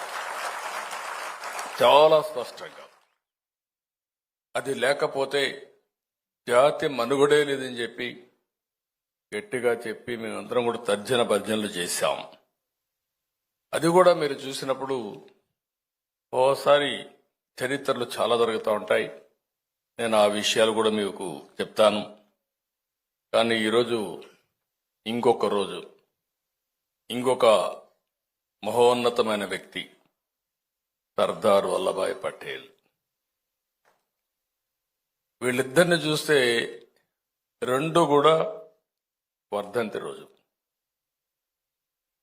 ఒక పక్క తెలుగు జాతి కోసరం, భాషా ప్రయుక్త రాష్ట్రాల కోసరం ప్రాణం అర్పించేటువంటి వ్యక్తి పొట్టి శ్రీరాములు గారైతే, దేశాన్ని ఐకమత్యం చేయడం కోసం, విలీనం కాకుండా ఐకమత్యం చేయడం కోసం పోరాడిన ఉక్కు మనిషి సర్దార్ వల్లభాయ్ పటేల్ అని చెప్పి కూడా నేను మీకు తెలియజేస్తున్నా.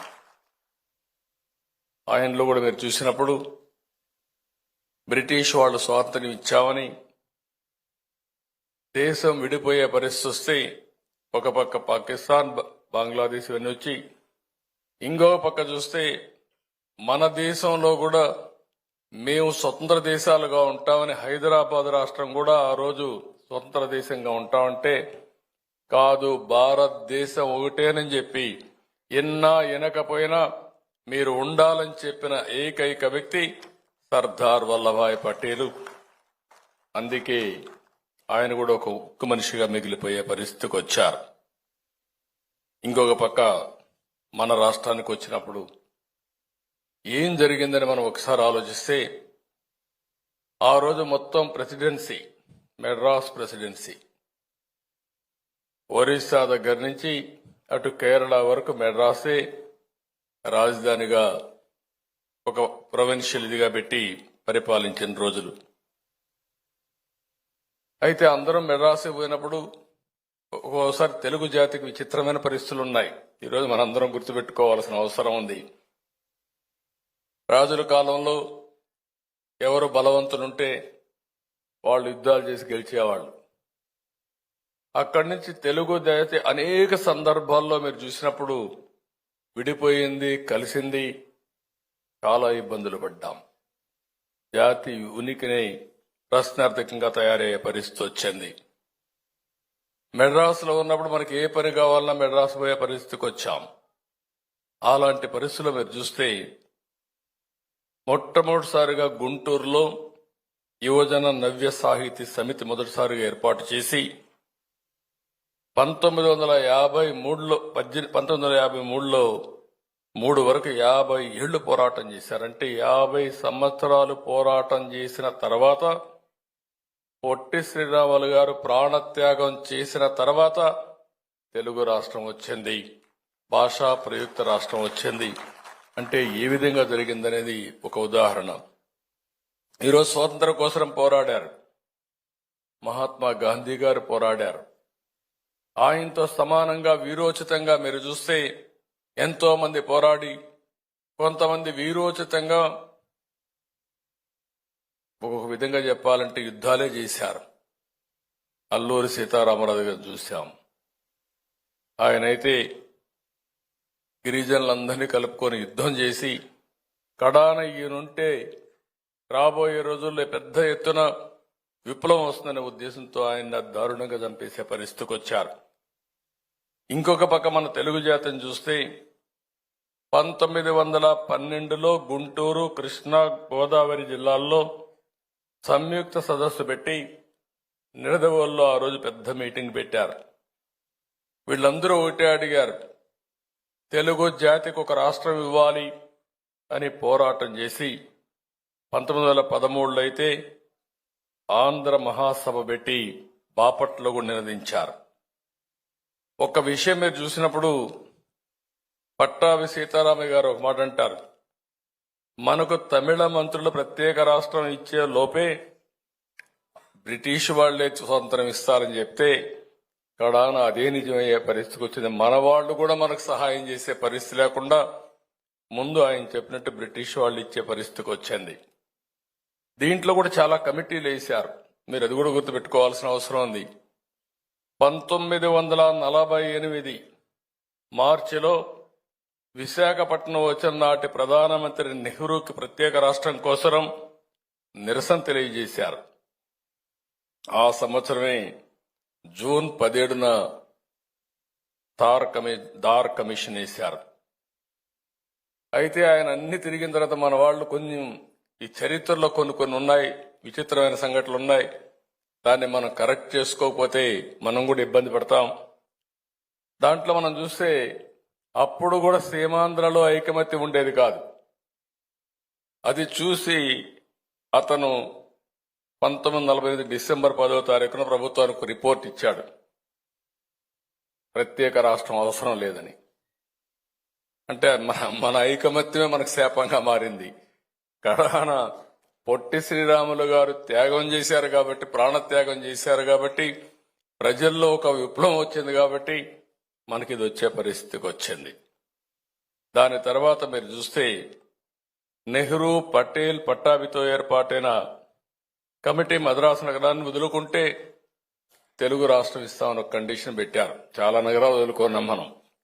చరిత్రలో మీరు ఒకసారి చూస్తే అభివృద్ధి చేయడం, అక్కడి నుంచి మళ్లీ రావడం, మళ్లీ అభివృద్ధి చేయడం, ఇది ఒక విధంగా చరిత్రలో మనకు పడిన ఇబ్బందులు కూడా ఇవన్నీ కారణాలు. దానిపైన కమిటీ వేసి మళ్లీ పెండింగ్ పెట్టాడు నెహ్రూ గారు.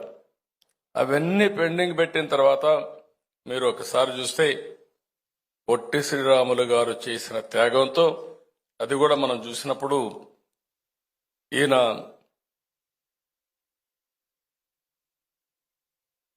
చాలా, ఆ వ్యక్తిని గురించి కూడా ఒక్క నిమిషం మనం ఆలోచించుకోవాల్సిన అవసరం ఉంది.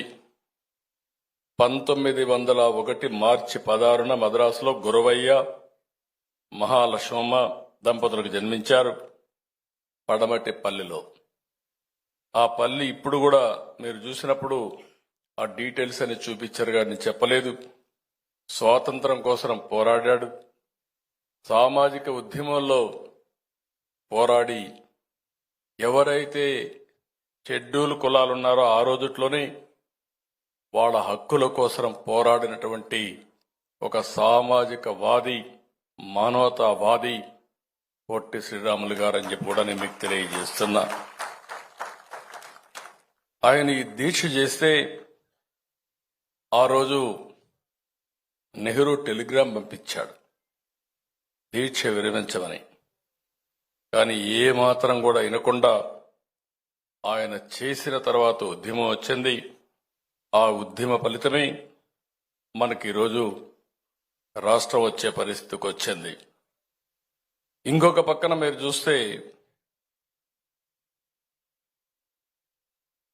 ఆయన చనిపోయిన తర్వాత తెన్నేటి విశ్వనాథం శాసన మండలి సభ్యుడు, ఇంకొక పక్క సీతారామయ్య కేంద్ర వైఖరిని తప్పుపడుతూ అప్పుడు రాజీనామాలు చేశారు.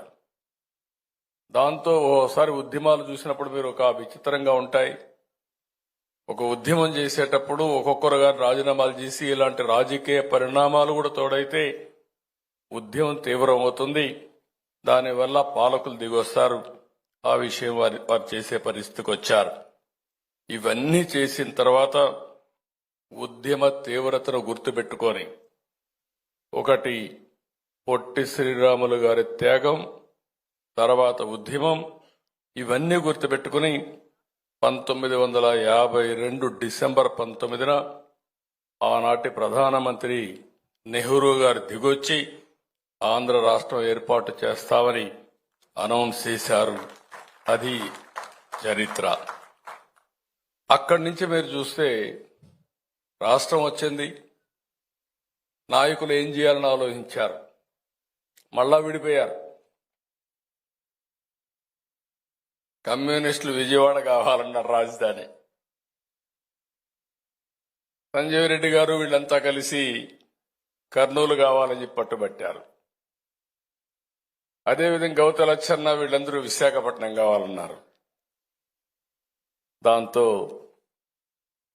కన్ఫ్యూజన్ వచ్చి మళ్ళా కూర్చొని ఆలోచించి ప్రకాశం పంతులు గారు అందరూ కూడా మీరు ఒకసారి చూస్తే కర్నూలు రాజధానిగా, గుంటూరు హైకోర్టు ఏర్పాటు చేస్తామని శ్రీబాగ్ ఒప్పందం చేసుకొని ఇది తాత్కాలికంగా ఉంటుంది.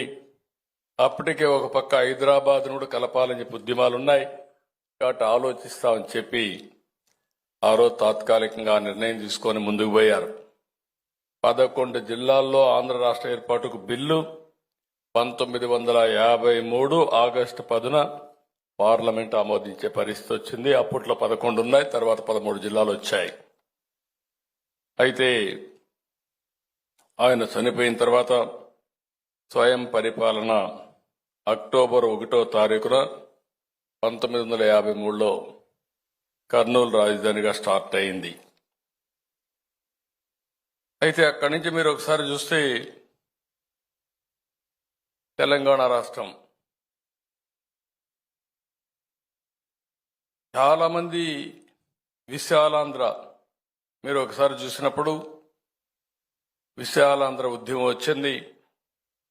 1946 తెలంగాణ ఆంధ్ర ప్రాంతాలను కలిపి విశాలాంధ్ర ఏర్పాటు చేయాలని కమ్యూనిస్టులు ఉద్యమం చేయడం, ఇవన్నీ చూసిన తర్వాత 1956 ఫిబ్రవరి 1న ఆంధ్ర రాష్ట్ర అసెంబ్లీకి నాటి ఉప ముఖ్యమంత్రిగా ఉండే నీలం సంజీవ్ రెడ్డి గారు విశాలాంధ్ర తీర్మానాన్ని ప్రవేశపెట్టాడు. 1956 ఫిబ్రవరి 20న పెద్ద మనుషుల ఒప్పందం ప్రకారం పూర్గుల రామకృష్ణరావు గారు ముఖ్యమంత్రిగా ఉండి హైదరాబాద్లో రాజీనామా చేసి ఆంధ్రప్రదేశ్ రాష్ట్రం కోసం ఆయన ముందుకు వచ్చారు. దాని ఫలితం 1956 నవంబర్ 1న ఆంధ్రప్రదేశ్ రాష్ట్రం అవతరించింది. మొట్టమొదటి ముఖ్యమంత్రి సంజీవ్ రెడ్డి ఆంధ్రప్రదేశ్ రాష్ట్ర ముఖ్యమంత్రిగా ఆయన ప్రమాణ స్వీకారం చేశారు. అంటే మీరు చరిత్ర అంతా ఎందుకు చెబుతున్నారంటే ఇలాంటి సందర్భంలో మనం అందరం కూడా ఆలోచించుకోవాల్సిన అవసరం ఉంది. మళ్లీ 1969లో తెలంగాణ కోసం రాష్ట్ర ఉద్యమం జరగడం, తర్వాత ఇక్కడ జై ఆంధ్ర ఉద్యమం జరగడం, ఇక్కడి నుంచి అనేక ఉద్యమాలు జరిగి తర్వాత ఎన్టీ రామారావు గారు ముఖ్యమంత్రి అయిన తర్వాత తెలుగువారంతా ఒకటే అని చెప్పే ఉద్యమంతో ఆయన ముందుకు పోవడం, ఫస్ట్ టైం మీరు చూస్తే తెలుగు వారందరినీ గుర్తించే విధంగా ట్యాంక్ బండ్లో విగ్రహాలు పెట్టిన ఏకైక వ్యక్తి నందమూరి తారక రామారావు గారు.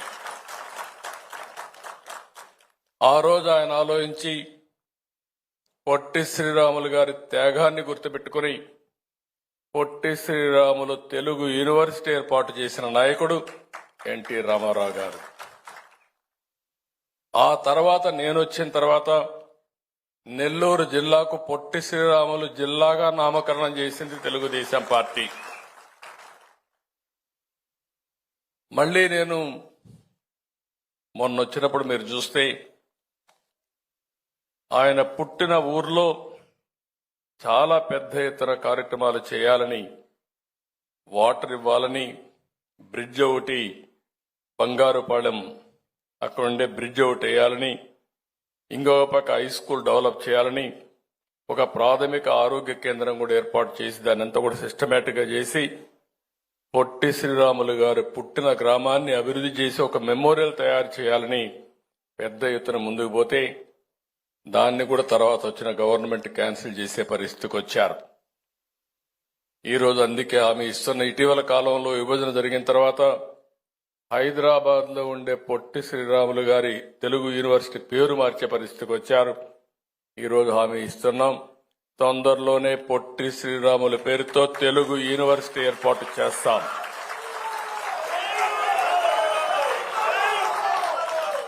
అదే మరిగా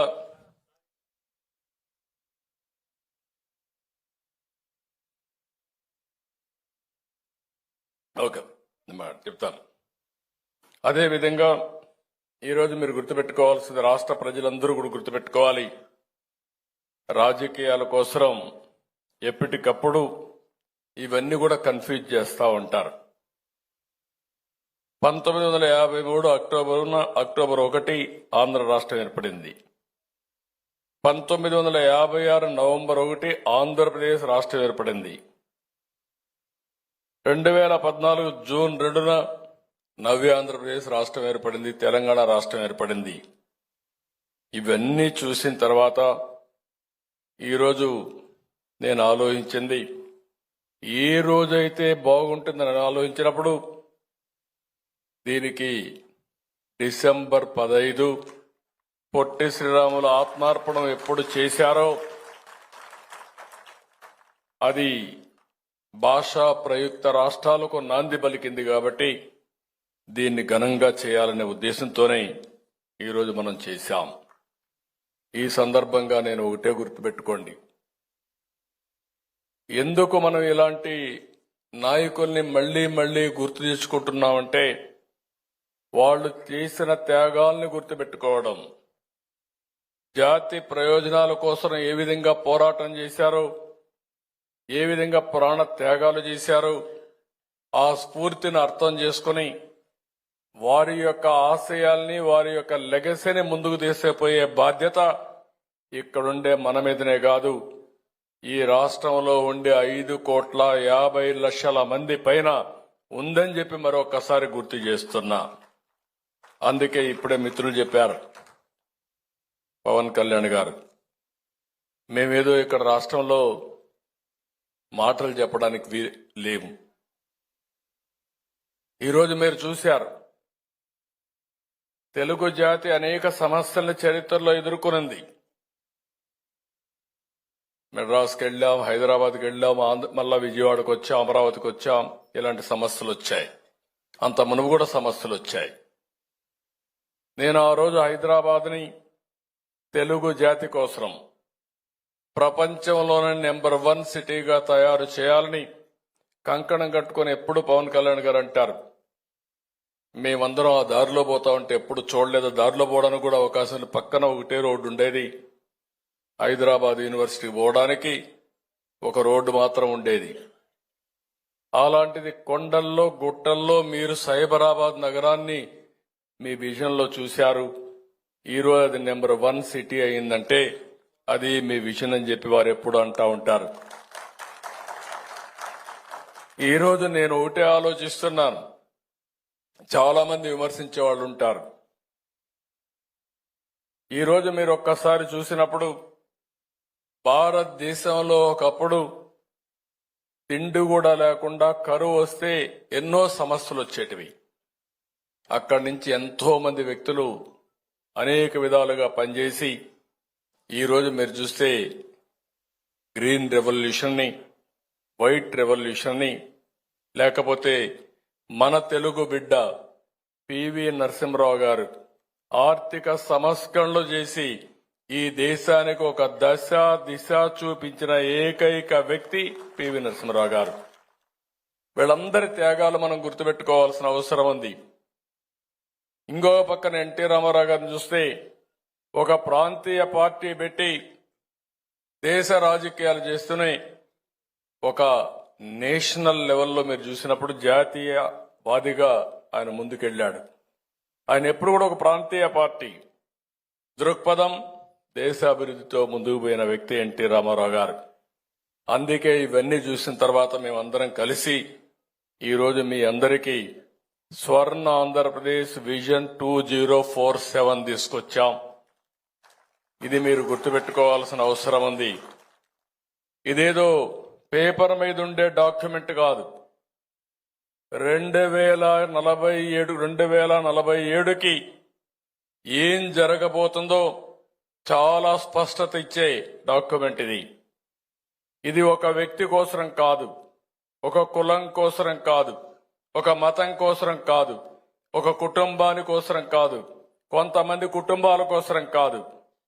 ఇది ఆంధ్రప్రదేశ్ రాష్ట్రంలో ఉండే ప్రతి ఒక్క వ్యక్తికి, ప్రతి ఒక్క కుటుంబానికి, ప్రతి ఒక్క ప్రాంతానికి ఏం చేయబోతామో, 23 సంవత్సరాల్లో ఏం చేయబోతున్నాం, ప్రతి ఒక్క సంవత్సరం ఏం చేయబోతున్నాం, మీ జీవితాల్లో మార్పు ఏ విధంగా తీసుకురావాలనేది చాలా స్పష్టంగా మీకు ఇచ్చే హామీ, మీకు చేసే పనులని చెప్పి కూడా నేను మీకు తెలియజేస్తున్నా. మేము ఒకటే ఆలోచిస్తున్నాం. ఈరోజు సమాజం, ఈరోజు మేమేం చేయగలుగుతాం చాలా స్పష్టంగా చెబుతున్నాం. ఈరోజు మిమ్మల్ని అందరినీ ఆనందంగా పెట్టడం మా ఉద్దేశం. రెండోది, రేపు మీరు ఒక భరోసాతో, ఒక నమ్మకంతో మీరు ముందుకు ఒక ఆశ, మాకు నమ్మకం ఉంది రేపు ఇంకా మెరుగైన రోజు వస్తుందని చెప్పడం. ఈ రోజు ఒక్క విషయం మీరు గుర్తుపెట్టుకోవాలి. పవన్ కళ్యాణ్ గారు అప్పుడప్పుడు అంటూ ఉంటారు, నేను కూడా మీ అందరికీ చెప్తున్నా, సుస్థిరత అనేది చాలా ముఖ్యం, స్టెబిలిటీ. ఈ రోజు మనం చూసాం, కొంతమంది నాయకులు త్యాగాలు చేశారు, కొంతమంది నాయకులు ఈ రాష్ట్రాన్ని అభివృద్ధి చేశారు, కొంతమంది నాయకులు ఈ దేశాన్ని అభివృద్ధి చేశారు, కొంతమంది ఆహర్నిశలు పనిచేసి దూరదృష్టితో ఆలోచించి ఏం చేస్తే మీ జీవితాల్లో వెలుగు వస్తాయని ఆలోచించారు. కొంతమంది నాయకులు ఈ రాష్ట్రంలో, ఈ దేశంలో వాళ్ళ స్వార్థం కోసం దేశాన్ని, రాష్ట్రాన్ని నాశనం చేశారు. 5 సంవత్సరాలు మీరు చూశారు. నేను అడుగుతున్నా, ఇంత స్వేచ్ఛగా మనం మాట్లాడుకున్నామా అని మిమ్మల్ని అడుగుతున్నా.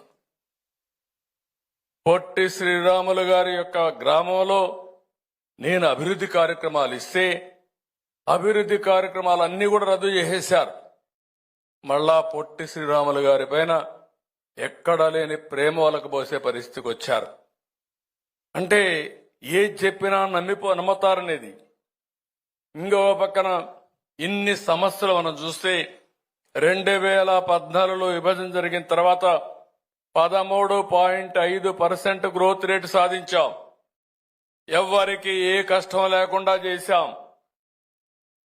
2019లో వచ్చిన ప్రభుత్వాన్ని మీరు చూస్తే 3 రాజధానులనే పేరు పెట్టి ప్రపంచంలో ఎక్కడా జరిగిన దానికి అమరావతి పైన కక్ష కట్టి అమరావతిని విధ్వంసం చేసి పోలవరాన్ని కూడా నాశనం చేసి రాష్ట్రాన్ని తిరోగమనం వైపు నడిపించే పరిస్థితికి వచ్చారు. అంటే ఇది చూస్తే బాధేస్తుంది. విభజన వల్ల నష్టం జరిగింది.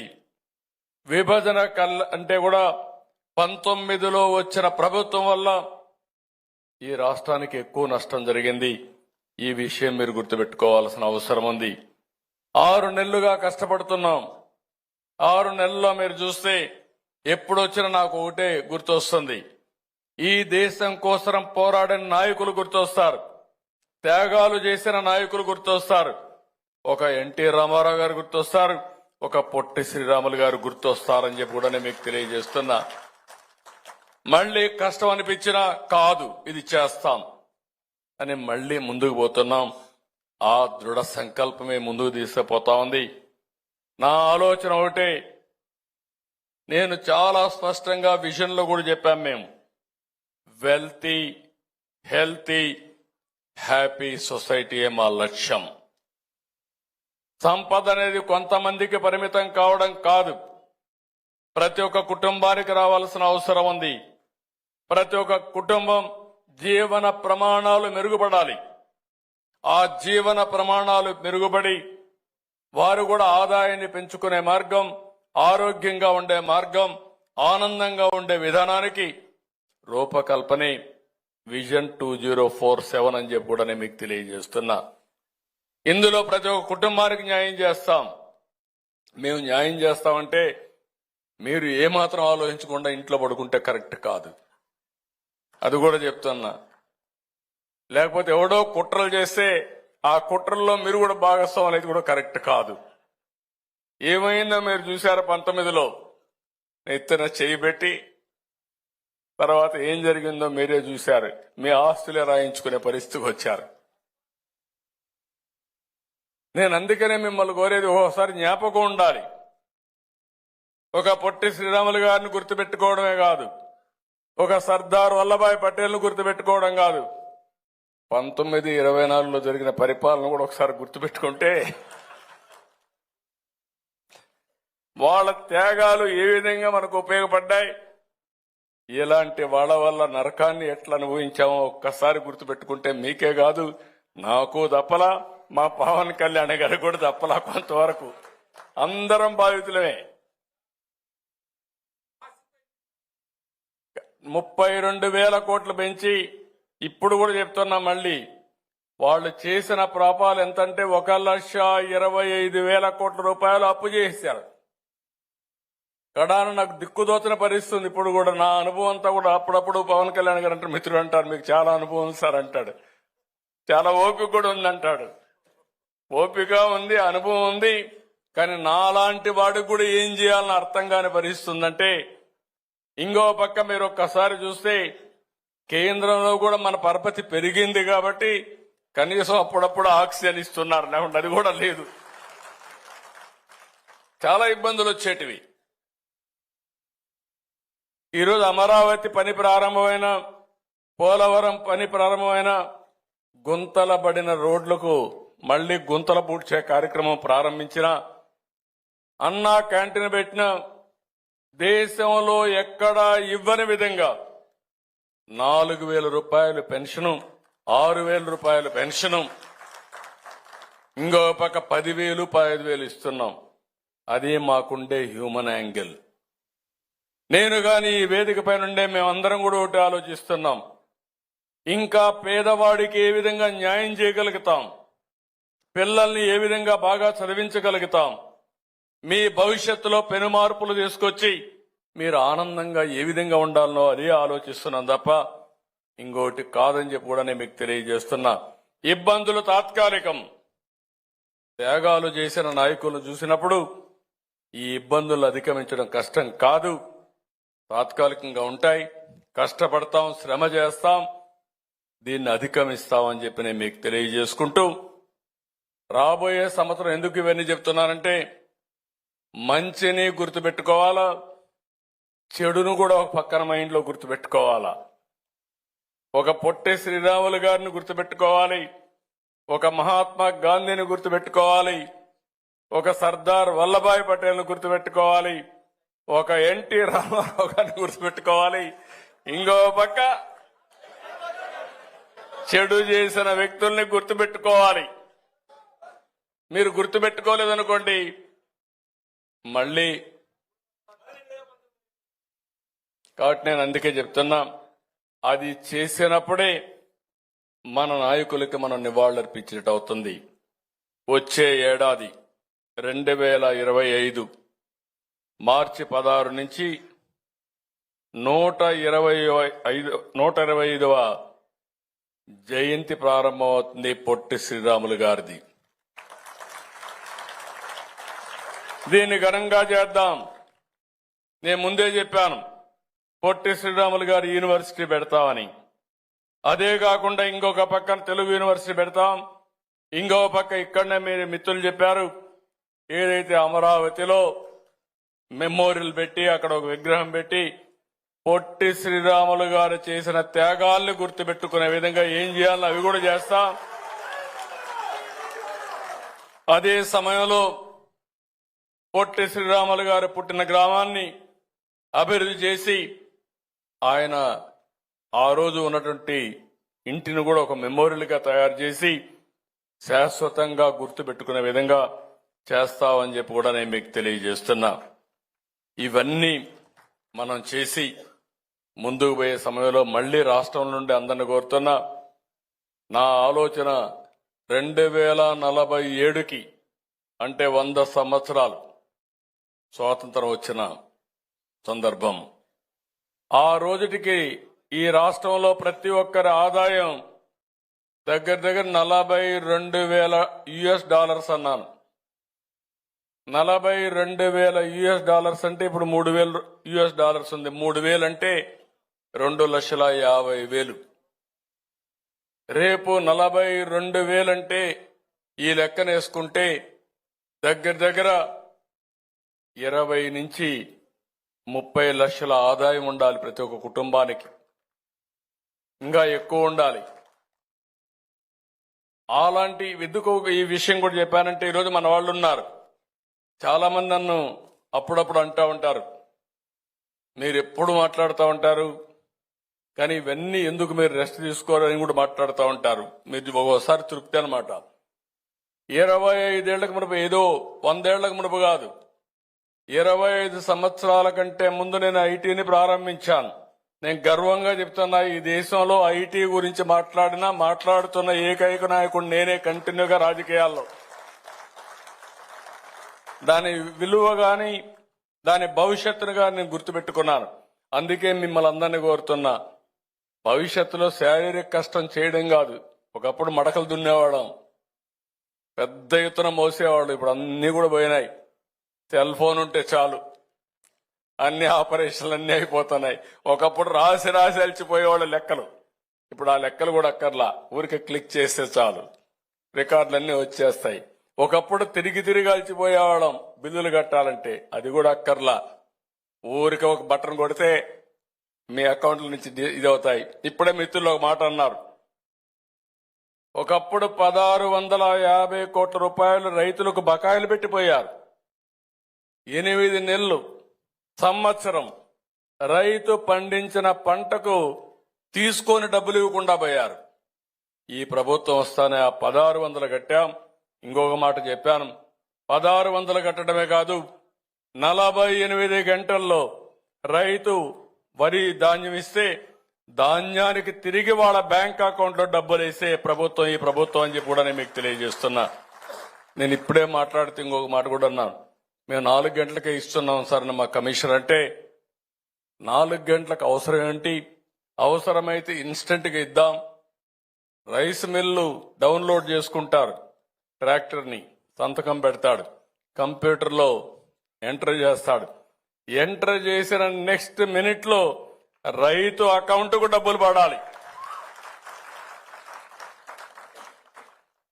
అలాంటి విధానాల కోసం మేము ఆలోచిస్తున్నాం. మీరు తిరిగే పని లేకుండా మీ ఇంటికి మేము రావాలి. మీరు ఎవరి దగ్గర మీరు కంప్లైంట్ చేసి, అందుకే తొందరలో వాట్సాప్ గవర్నెన్స్ తీసుకొస్తున్నాం. మీరు ఒక పని పెడితే, మీరు న్యాయమైన పని అడిగితే అది చేసి మళ్లీ మీకు మెసేజ్ పెట్టే విధంగా తొందరలోనే ప్రభుత్వ పాలన ఉంటుందని చెప్పి కూడా నేను మీకు తెలియజేస్తున్నా. ఇవన్నీ సాధ్యం, అసాధ్యమేం కాదు. నేనేదో ఏదో మాట్లాడుతాను అనుకోవద్దండి. ఇవన్నీ కూడా వీలవుతాయి, అవన్నీ కూడా చేద్దాం. అవన్నీ జరగాలంటే మళ్ళా మీలో కూడా కొంచెం ఆలోచన రావాలి. ఏదో ఈయననే మాట్లాడుతూ ఉంటాడు కాబట్టి ఆయన మాట్లాడతాడు కాబట్టి మేము వింటా ఉంటాం అని కాదు.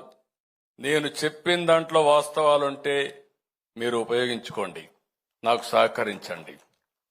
ఈ ప్రభుత్వం ఒకటే ఆలోచిస్తున్నాం, ప్రపంచంలోని ఒక అత్యున్నతమైన పరిపాలనకు నాంది పలకాలనేది నా అభిమతం.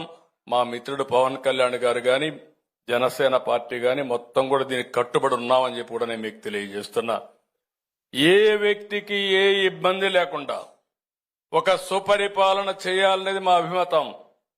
నేను ఎన్నోసార్లు చెప్పాను, అభివృద్ధి జరిగితే సంపద సృష్టించబడుతుంది, సంపద సృష్టిస్తే ఆదాయం పెరుగుతుంది, ఆదాయం పెరిగితే సంక్షేమ కార్యక్రమాలకు డబ్బులు వస్తాయి. అది ఒక్క సుపరిపాలన ద్వారానే సాధ్యం. దానికి కట్టుబడిన ప్రభుత్వం ఎన్డీఏ ప్రభుత్వం ఈ రాష్ట్రంలో అని చెప్పి మరొక్కసారి మీ అందరికీ విజ్ఞప్తి చేస్తున్నా. ఒకే రోజు అన్ని గ్రామాల్లో జనరల్ బాడీ మీటింగ్లు పెట్టించిన ఘనత పవన్ కళ్యాణ్ గారిది. దగ్గర 35,000 పనులు, 4,000 కోట్ల రూపాయలతో పనులు ప్రారంభించి గ్రామాల్లో పనులు చేస్తున్నారంటే అది ఈ ప్రభుత్వ విధానం. ఇలాంటి 1-2 కాదు చెప్పుకుంటూ పోతే మీకే అర్థమవుతాయి.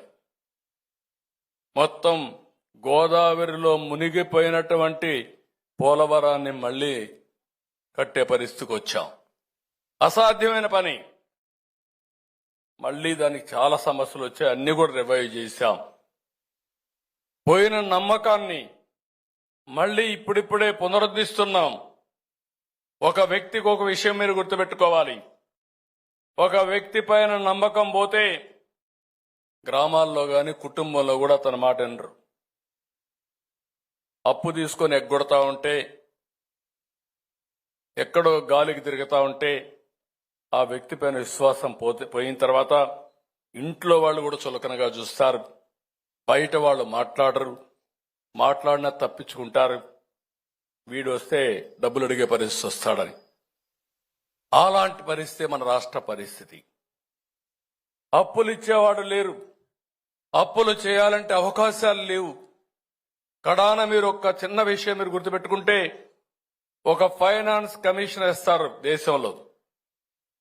ఆ దేశంలో ఫైనాన్స్ కమిషన్ వేసి మనకు వచ్చే ఆదాయాలు కాకుండా ఏ రాష్ట్రానికి తక్కువ ఆదాయం వస్తుంది, వాళ్ళకి ఎట్లా ఇవ్వాలి అని వచ్చే వనరులో కేంద్రం, రాష్ట్రం, పంచాయతీలకు డబ్బులన్నీ పంచుతారు.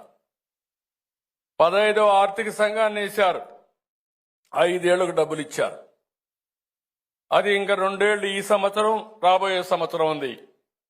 ఎంత తెలివైన వాడంటే ముందున్న గవర్నమెంట్ లో ఉండే వ్యక్తి ఆ డబ్బులు 5 ఏళ్ల డబ్బులు ఒకటేసారి డ్రా చేసి వెళ్ళిపోయాడు.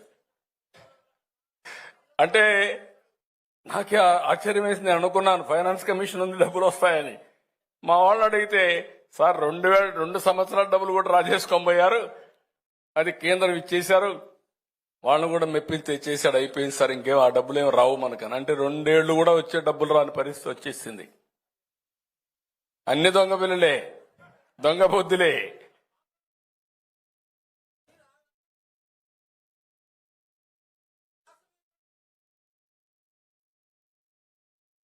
ఎస్ నేను ఒకటే మీ అందరికి చెప్తున్నా,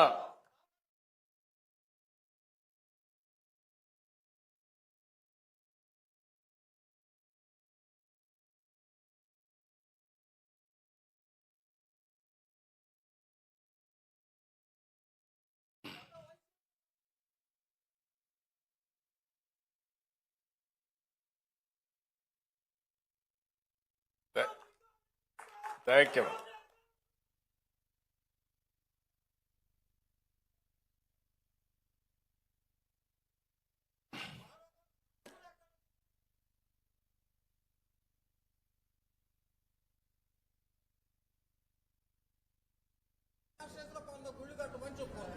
ఓకేమ్మా, అన్ని వర్కౌట్ చేద్దాం. ఎందుకంటే మీరు అన్నట్టు ఈ దేశం గాని ప్రపంచం గాని మొత్తం గాని మనం చూస్తే సెంటిమెంట్ అనేది కూడా చాలా ముఖ్యం. ఆ సెంటిమెంట్సే ఈరోజు మనల్ని నడిపిస్తుంది, అదే వారసత్వం. ఈరోజు మీరు అనుకున్న ప్రతి ఒక్క మతానికి గాని కులానికి గాని కొన్ని సెంటిమెంట్స్ ఉంటాయి, ప్రాంతాలకు ఉంటాయి, అన్ని గౌరవిస్తాం. ఏ విధంగా అందరి అభిప్రాయాలు తీసుకుని మీ మనోభావాలకు అనుగుణంగా ఈ ప్రభుత్వం ముందుకు పోతుందని మరొక్కసారి మీ అందరికీ హామీ ఇస్తూ, ఒక మహనీయుడికి ఈరోజు నివాళులర్పించడానికి మనం సమావేశమయ్యాం. ఒక విధంగా ఆలోచిస్తే నా పూర్వ జన్మ సుకృతంగా భావిస్తున్న పొట్టి శ్రీరాములు గారు చేసిన త్యాగానికి తగిన విధంగా గుర్తింపు ఇచ్చే విధంగా నేను గాని మా మిత్రులకు గాని అవకాశం రావడం మా అదృష్టంగా భావిస్తూ, రాబోయే సంవత్సరం పెద్ద ఎత్తున ఈ కార్యక్రమాలు చేసి శాశ్వతంగా ప్రతి ఒక్క వ్యక్తికి పొట్టి శ్రీరాములు గారు చేసిన త్యాగాన్ని తెలిసే విధంగా, స్ఫూర్తిదాయకంగా ముందుకు పోయే విధంగా కార్యక్రమాలు చేపడతా అని చెప్పి తెలియజేసుకుంటూ, ఇక్కడికి వచ్చిన మీకు, ఈ రాష్ట్ర ప్రజలందరికీ కూడా మనస్ఫూర్తిగా ధన్యవాదాలు తెలియజేసుకుంటూ సెలవు తీసుకుంటున్నా. జై హింద్. దయచేసి అందరు కూర్చోవలసిందిగా కోరుతున్నాం. కార్యక్రమం ఉంది, దయచేసి ఒక మహనీయునికి మనం ఘనంగా నివాళులు అర్పిస్తున్నాం. దయచేసి అందరూ కూర్చోవాలండి. గౌరవ రాష్ట్ర ముఖ్యమంత్రి వర్యులు శ్రీ నారా చంద్రబాబు నాయుడు గారికి హృదయపూర్వక ధన్యవాదాలు. ఇప్పుడు రాష్ట్ర భాషా సాంస్కృతిక శాఖ సంచాలకులు శ్రీ ఆర్ మల్లికార్జునరావు గారు రచించినటువంటి పొట్టి శ్రీరాములు ఆత్మార్పణ పుస్తక ఆవిష్కరణ కార్యక్రమం గౌరవ రాష్ట్ర ముఖ్యమంత్రి వర్యులు శ్రీ నారా చంద్రబాబు నాయుడు గారు, రాష్ట్ర ఉప ముఖ్యమంత్రి వర్యులు శ్రీ కొణిదెల పవన్ కళ్యాణ్ గారు, వేదిక మీద ఉన్న ఇతర మంత్రి వర్యులు, శాసన సభ్యులు, పార్లమెంట్ సభ్యుల చేతుల మీదుగా పొట్టి శ్రీరాములు ఆత్మార్పణ రాష్ట్ర భాషా సాంస్కృతిక శాఖ సంచాలకులు శ్రీ ఆర్ మల్లికార్జునరావు గారు రచించారు. ఆ పుస్తక ఆవిష్కరణ కార్యక్రమం జరుగుతోంది.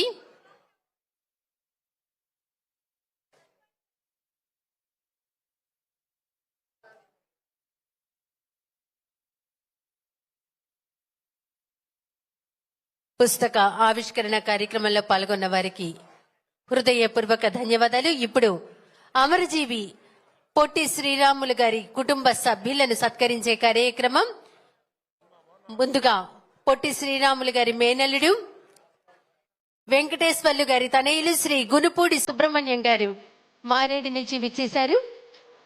శ్రీ గునుపూడి సుబ్రహ్మణ్యం గారు రైస్ మిల్లును నిర్వహిస్తున్నారు.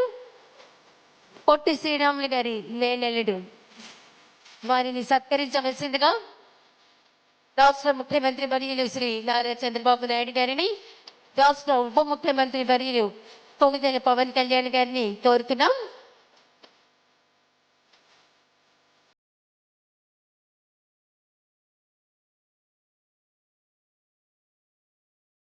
శ్రీ గురుపూడి సుబ్రహ్మణ్యం గారు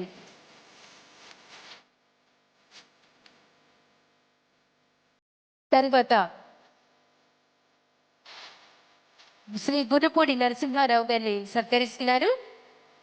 లక్ష్మయ్య గారి తనయులు పొట్టి శ్రీరాములు గారి మేనల్లుడు మారేడు నుంచి విచ్చేశారు.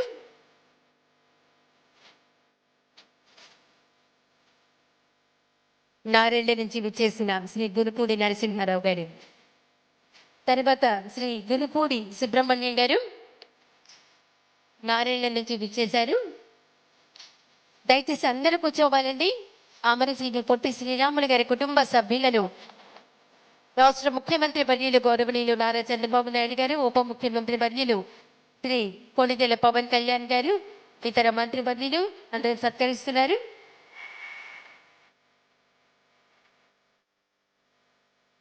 తర్వాత పొట్టి శ్రీరాములు గారి మేనల్లుడు వెంకటేశ్వర్లు గారి తనయులు శ్రీ గునుపూడి హనుమంతరావు గారు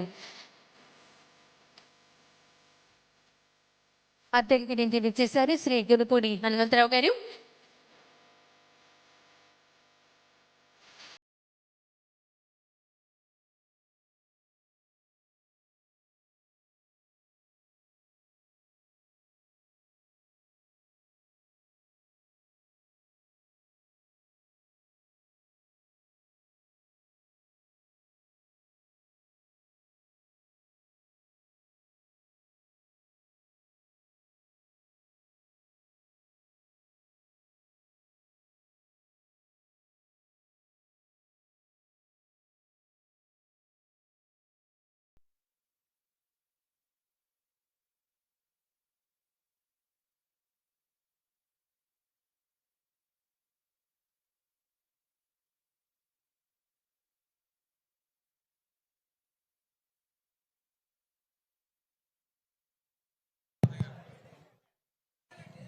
ఇక్కడ గునుపూడి నరసింహరావు పొట్టి శ్రీరాములు గారి బావమరిది కొడుకు, ప్రకాశం జిల్లా ముండ్లమూరు మండలం మారేళ్ల గ్రామంలో ఉంటారు. పొట్టి శ్రీరాములు గారు స్వయంగా కట్టించిన హాస్పిటల్ అక్కడ ఉంది. అక్కడ విగ్రహం పెట్టాలని కోరారు. తప్పకుండా విగ్రహం పెడతామని చెప్పి కూడా వారికి హామీ ఇస్తున్నా. వారు ఇంకా 2-3 సమస్యలు చెప్పారు. అవన్నీ కూడా ఇస్తాం, వ్యక్తిగత సమస్యలన్నీ. ఫైనల్ గా పొట్టి శ్రీరాములు గారిని శాశ్వతంగా భావితరాలు గుర్తుపెట్టుకునే విధంగా ఏమేం చేయాలన్నా అవన్నీ చేస్తామని చెప్పి మరొకసారి హామీ ఇస్తూ అందరికి నమస్కారాలు. Thank you. ధన్యవాదాలండి. ఇప్పుడు